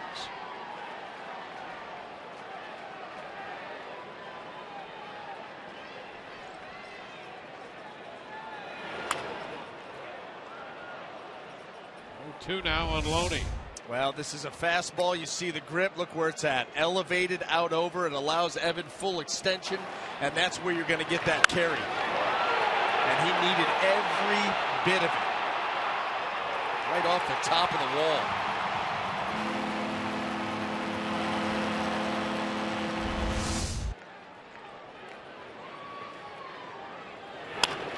Got shot down to first.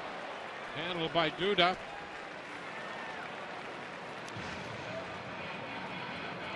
Two gone. Take another look at this one. Center field. Will it clear? Yes, but not by much. Just enough carry. Oh, man. That is cutting it close. Listen, that's been the margin for error all night. Sure has. Razor thin.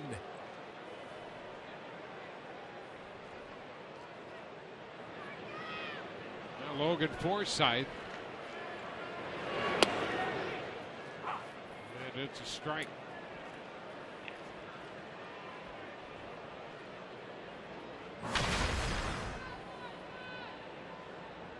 Forsythe looking for his first hit tonight.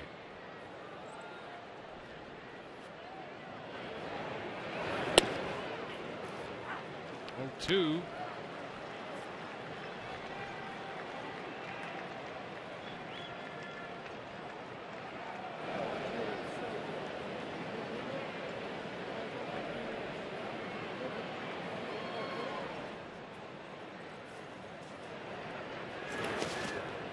Into the dirt.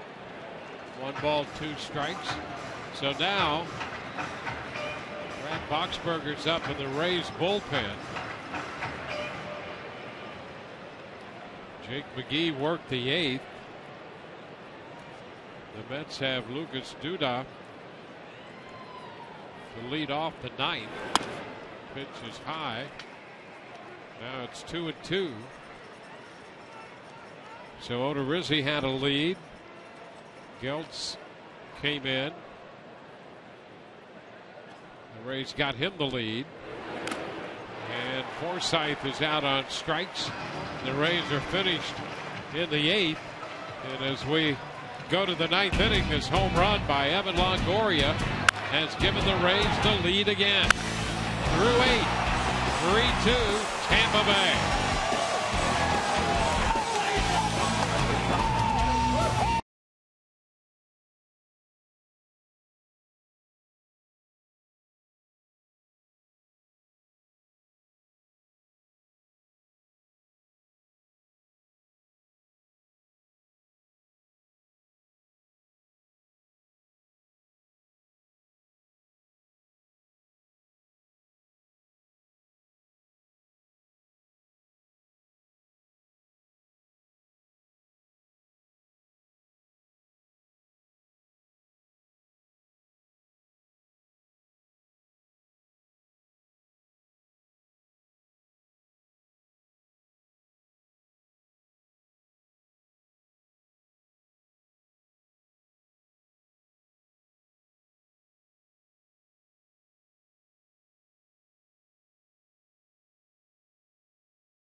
Presented by Checkers. Todd Callis and Doug Wechter will be anchoring the coverage.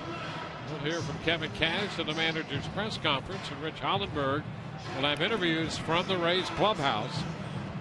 And what is a one-run game, courtesy of the home run off the bat of Evan Longoria. And Brad Boxberger will open the 9th with the middle part of the order. Duda, Uribe, and Conforto due up for New York. Brad Boxberger on for the 49th time, 27 saves. Well more than a strikeout per inning. Chance to lock this one down here for the Rays. And he'll face Duda, the left-handed hitter. Some thought about maybe McGee staying in, but here's the story on Duda. He's hitting .304 against left-handed pitching with 5 home runs this year, and credits Keith Hernandez with helping him become a very good hitter against lefties. And against the right-hander, a little nubber picked up by Boxberger, and a wild throw backed up by Forsythe. Well, a change-up and a little nubber, and with that, Duda is on to start the 9th.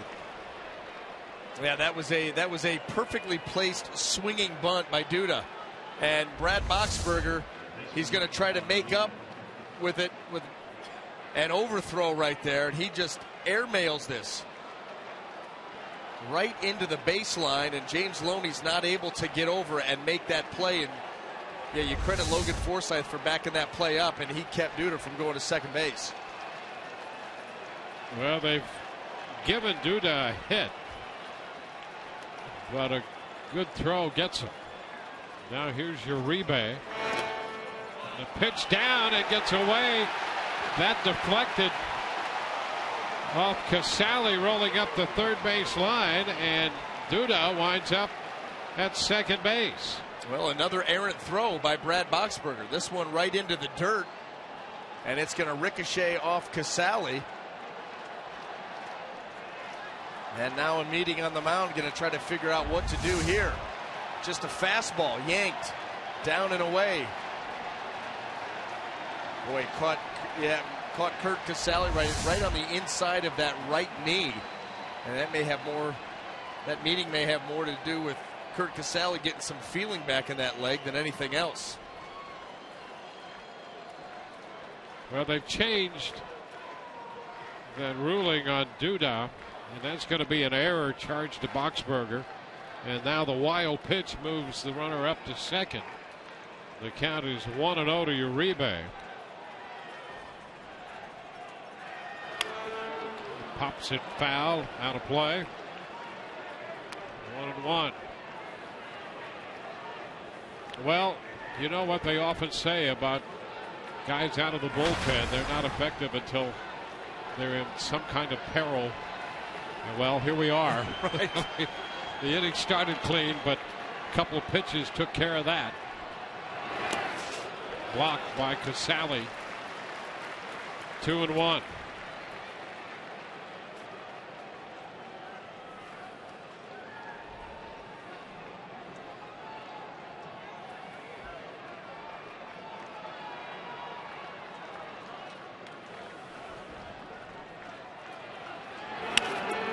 Popped up right side. Loney into foul territory. He's got it. One away here in the ninth. Come on, Uribe. How about that? He was just completely overmatched there on a 2-1 fastball. That ball ate him alive. You get soft contact, a short little pop out. That's a huge out for Brad Boxberger. Not a productive out for the Mets. You don't move Duda to third.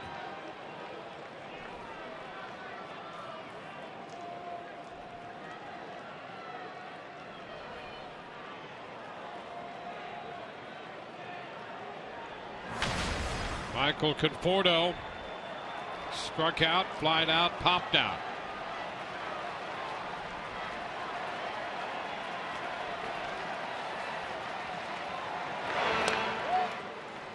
Takes the pitch down.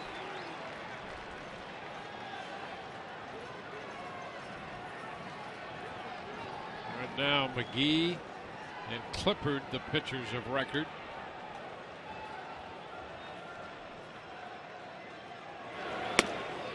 There's a strike.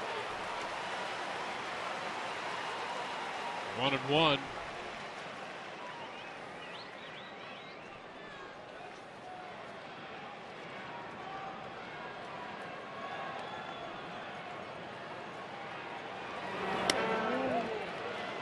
Two balls and a strike. Boxberger coming off the Wednesday loss in 10 innings to the White Sox, 6-5. When the winning run was walked home. There's a fastball for a strike. It's 2-2. Well, Conforto has yet to offer at any of these deliveries. 2 changeups followed up by 2 fastballs. Now we've got a 2-2 count, and everything's still in play.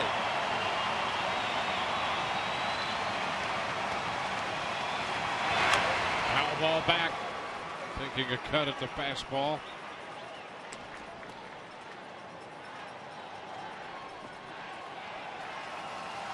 3-2 ball game, top of the ninth. The catcher, Travis d'Arnaud, is on deck.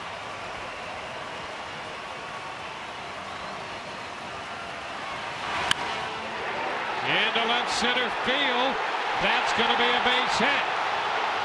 Here comes the run in to score. Into second goes Conforto, and the game is tied 3-3.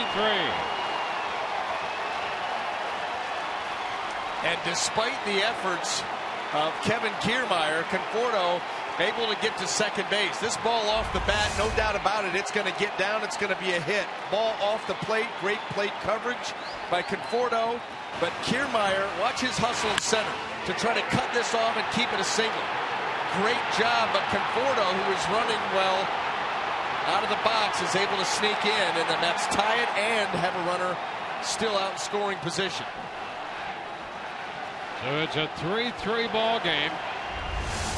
The young outfielder drives home the tying run. D'Arnaud takes a changeup for a strike.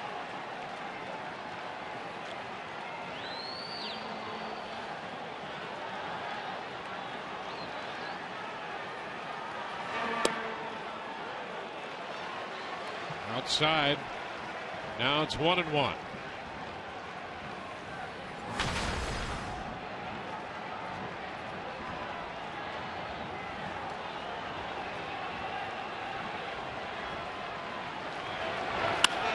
Ground ball, that's going to go through. No, it's not. Wow. Boy, Forsythe kept that ball from going through, and that saved a run. Conforto had to stop at third. Boy, that's some hustle. And the diving stop by Forsythe, who was pulled up the middle. You can see him right there. Boy, going the other way. D'Arnaud making a bid. What an all-out tremendous play. Doesn't retire anybody, but he saves the Mets taking the lead.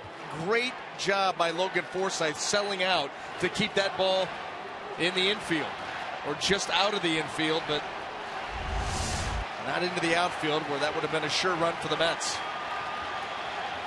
First and third with one out in the tie game. Kelly Johnson takes a pitch inside. Well, this is where you start to think the fastball changeup combo of Brad Boxberger in this situation, a ground ball double play. This is what he was hoping for in that last outing against Melky Cabrera. Well, now he has that same thing here against Johnson. And a roller. That ball is just foul. How about that? Are you kidding me? Cued down the third base line and just fouled by the bag. Uncle. I mean, that was a swinging cue shot, you're right, and just spun foul outside of the bag there, because that would not have been an opportunity for the Rays to turn a double play. Too much English.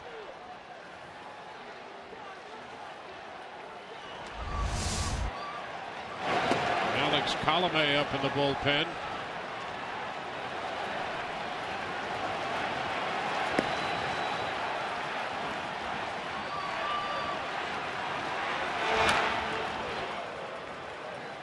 One ball, two strikes.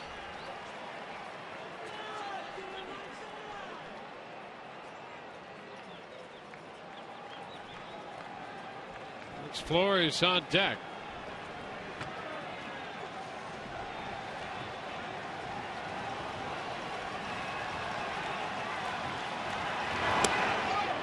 Oh, close. Oh my. Yeah, no, you know what? That's strike three right there. That is a great pitch by Brad Boxberger. I don't even think there's a question about it. A fastball down and in. That's right there, man. Oh. Wow.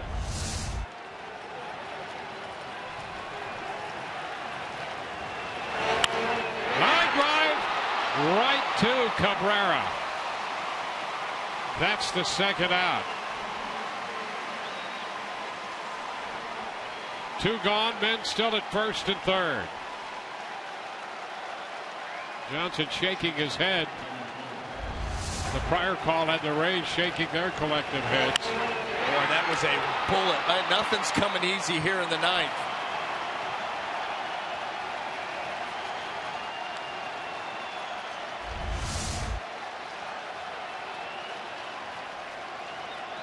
Wilder Flores.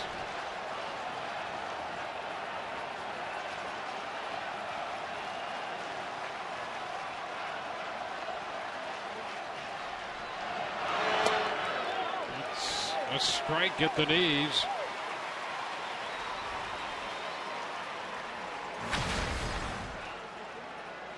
Wilmer Flores and a single in the third. Robbed of a home run in the sixth by Grady Sizemore. And then hit the fly ball to center in the eighth, batting again in the ninth. Fly ball into short right. Geyer coming on. Can't get there, base hit. Conforto scores. Runner goes to third on the base hit into right by Flores. And it's 4-3 New York. Flores reaching out and dropped it just in front of Geyer. Second on the team in runs batted in. He's been productive. You don't usually see that kind of production at the bottom of the order. Ball's off the plate. He just puts it into play. Brandon Geyer, all he could do to get there, comes up a foot short. So Boxberger will depart here in the ninth inning. Well, it's been a nightmare of an inning. A lot of strange things, and it's 4-3 New York.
throwing error by Brad Boxberger, and ultimately that has led to his undoing. And he departs here with men at first and third. Travis d'Arnaud is at third. Wilmer Flores at first. 2 outs and 2 runs have scored. And Alex Colomé comes on now for the 22nd time. And let me tell you this, Curtis Granderson is going to be laying in wait for a heater. So you're going to come out with a first pitch fastball. Nothing wrong with that. Make sure that you locate, because he will look to come unglued here in this situation. And he takes the strike. That was a fastball. In a pretty good spot, too. Granderson looking for something to drive. Probably not going to be able to do a whole lot with that pitch, and now Colomé gets the jump.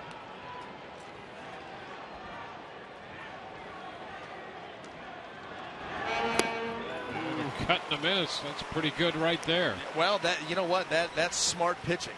Fastball in a good area, strike one, and then immediately off speed. And now you get the swing. 0-2.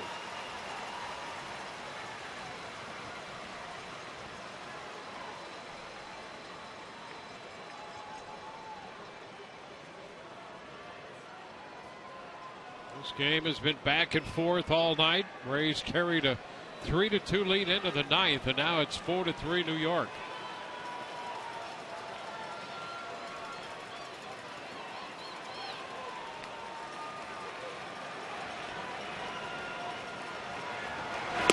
Cut and a miss. So he strikes out Granderson. That ends the top of the ninth, but New York scores 2. Michael Conforto got a run home on what turned out to be a double, and then Wilmer Flores, a single dropping in front of Geyer to make it 4-3.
New York scoring 2 unearned runs, as it turns out, in the top of the ninth, and boy, are they big ones. So the Rays come in for their final shot. They'll face Juris Familia, making his 51st appearance. Well, you can see he's been gotten to before. 29 out of 34 in saves, but the ERA 2.05. Opponent's average 2.04. Won't be easy, but it's been done. And so the Rays going to get to work.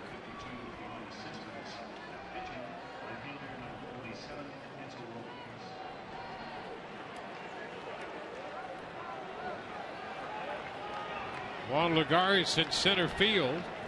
He takes over there for Cespedes, who moves to left.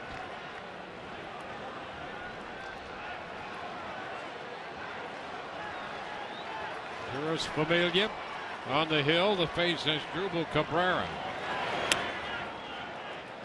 First pitch is too low. could see big-time velocity. Nothing new on this Mets staff. 96 out of the gate.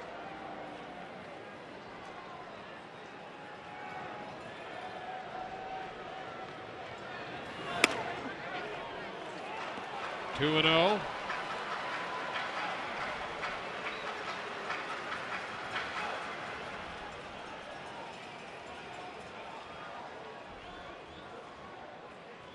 So the Rays down by 1. Cabrera had an excellent at bat in the 7th inning and doubled. Ahead here, 2 and 0. And a liner, going to be a base hit into center, serving it in there. And the Rays put the leadoff man aboard in the bottom half of the ninth. Now Juan Lagares into the game in center field made the pickup on that. And he is an outstanding center fielder. Good. He could just field these balls that drop in front of him and do a great job of it. I mean, you talk about great center fielders like what Kiermaier's done. These two guys, Lagares and Kiermaier, outstanding. Well, and precisely the reason why Terry Collins, with the game on the line, is going to mess with that outfield setup. Brandon Guyer, ground ball down to third, out at second and out at first, and that ball, a fair ball to call. Yeah, and here's. No, Dwayne, I'm with you. You see, we both see Kevin Cash come flying out of the dugout, and I thought for sure he was going to call that ball foul. It certainly looked that way from up here. Obviously, we don't have the same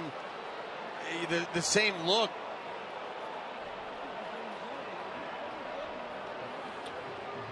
Well, they'll get together to talk it over. It's not a reviewable situation. And I think they're going to call it foul. And that's not going to please Terry Collins. Not after you let the play go without calling anything. And then, yeah, he's not very happy either.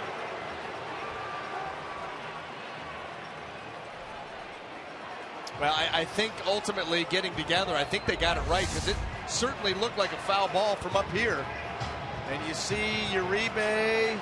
Yeah, that ball's going to end up foul. So it's absolutely a foul ball. Todd Tishner down at third. He couldn't see through Uribe. But there was no call by anyone. No.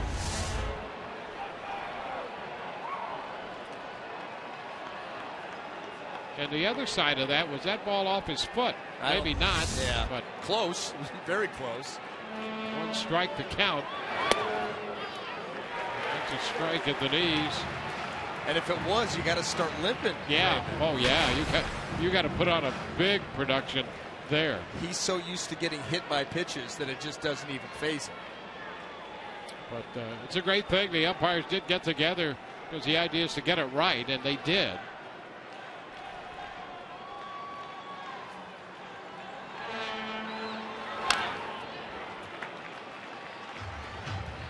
Cabrera's at first.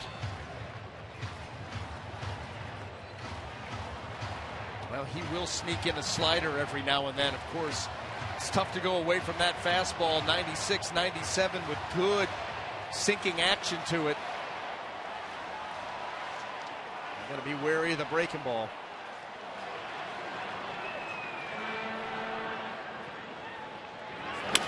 Little tapper. This one is a fair ball, we think, or foul? Nope.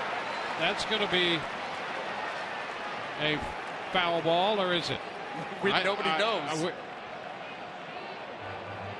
I guess it's a foul ball. We're thinking it's a foul ball. Brandon Guyer thinks it's a foul ball. And Terry Collins says, I'm confused. Yeah. He comes out.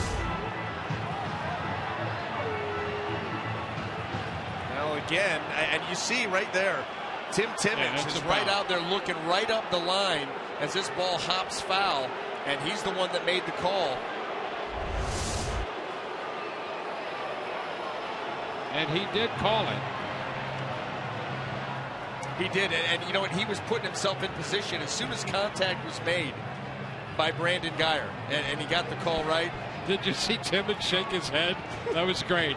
What a great moment. As he was walking away, Collins turned around to end the conversation. You see Timmons' vantage point right here. Pushing Darno out of the way so he can make the call right up the line.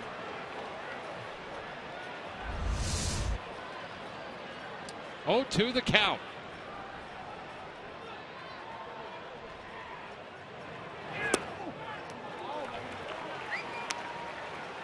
Again, the runner at first, Cabrera, opened with the line single into center. And Guyer now with a 1-2 count.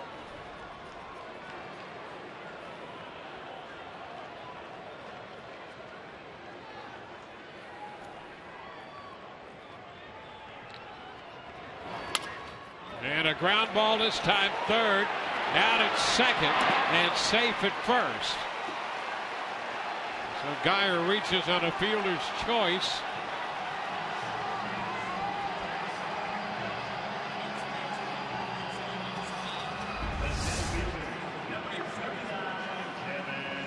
Uribe making this play down at second. Ball wasn't hit hard enough, and Brandon Guyer runs too well to ever turn that. Boy, is Drupal Cabrera going in aggressively, and a little grimace there at the end. You hope he's all right. Yeah, he was a little ginger getting up. Now Kevin Kiermaier.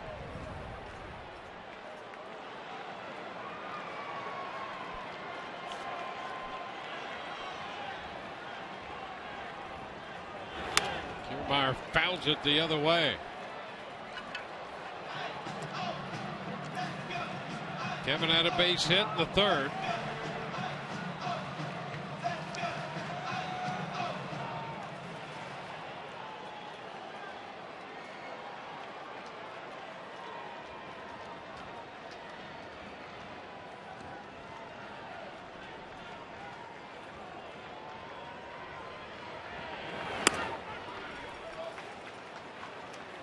One to count. You know what? The way that the Mets lineup is on the infield, and you think about the sinker of Familia moving away from Kiermaier, boy, he's got a chance to shoot one right here. Shoot that hole. If they're going to stay away from you like that, just go ahead and pop that thing right between short and third. Ground ball headed toward the middle, and safe at second, out at first. Flores bobbled that one behind the bag. And long enough to give Guyer a chance to be safe, and they still got Kiermaier. Yeah, and they did get Kiermaier. They're going to take a look at it here. But this ball away goes up the middle, and Flores is thinking ending double play. And he just could not get it. Gets rid of the ball, and it is there in time. You see the Rays dugout, everybody calling safe. But just in time. Well, you talk about a game being razor thin. I mean, it's all night long. All night, yes. I got sweaty palms. It's not cool. Guyer at second base, 2 gone. Here's Kurt Casale.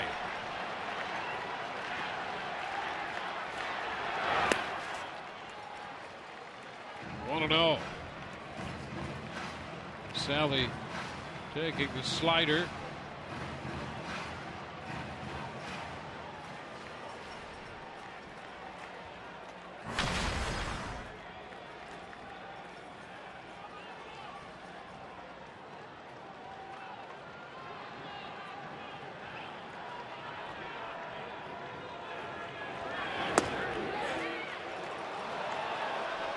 Two and 0. A couple sliders here against Casale, and he's missed with them. Although that one looked to be pretty good. Well, Casale, selling out for the fastball. That's when he got on his home run streak. How about a walk-off right here?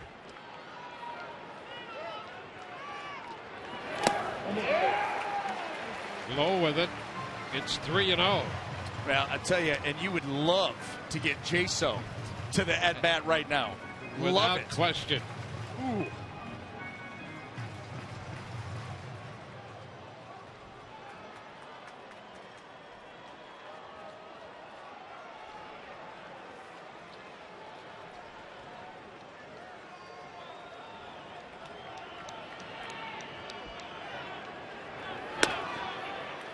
And he gets the strike with the fastball. 3-1.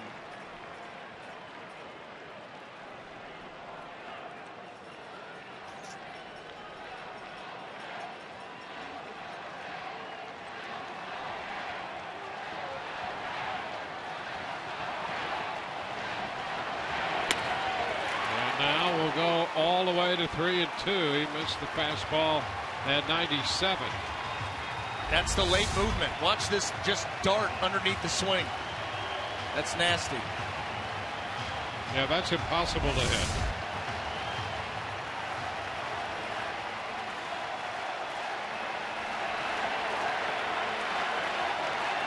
(3-2), 2 outs. Geyer at second, 1-run game. And it's all over. Fastball at 98. Casale strikes out. And the Mets, with 2 in the ninth, 2 unearned runs, win this one 4-3. Tough one to take for the Rays as it went back and forth.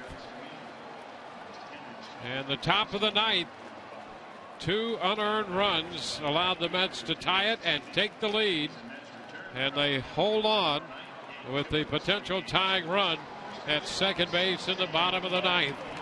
This game ends in a 4-3 New York victory. 4-8-0 with 6 left for New York. 3-8-1, 6 left for the Rays. Here's the last pitch of the game. Same movement, same pitch, same result. Familia, you got to credit him, down 3-0, and he's able to come back and pick up the strikeout that would end it. So Clippard gets the win. Boxberger the loss. The save. The 30th of the year for Familia.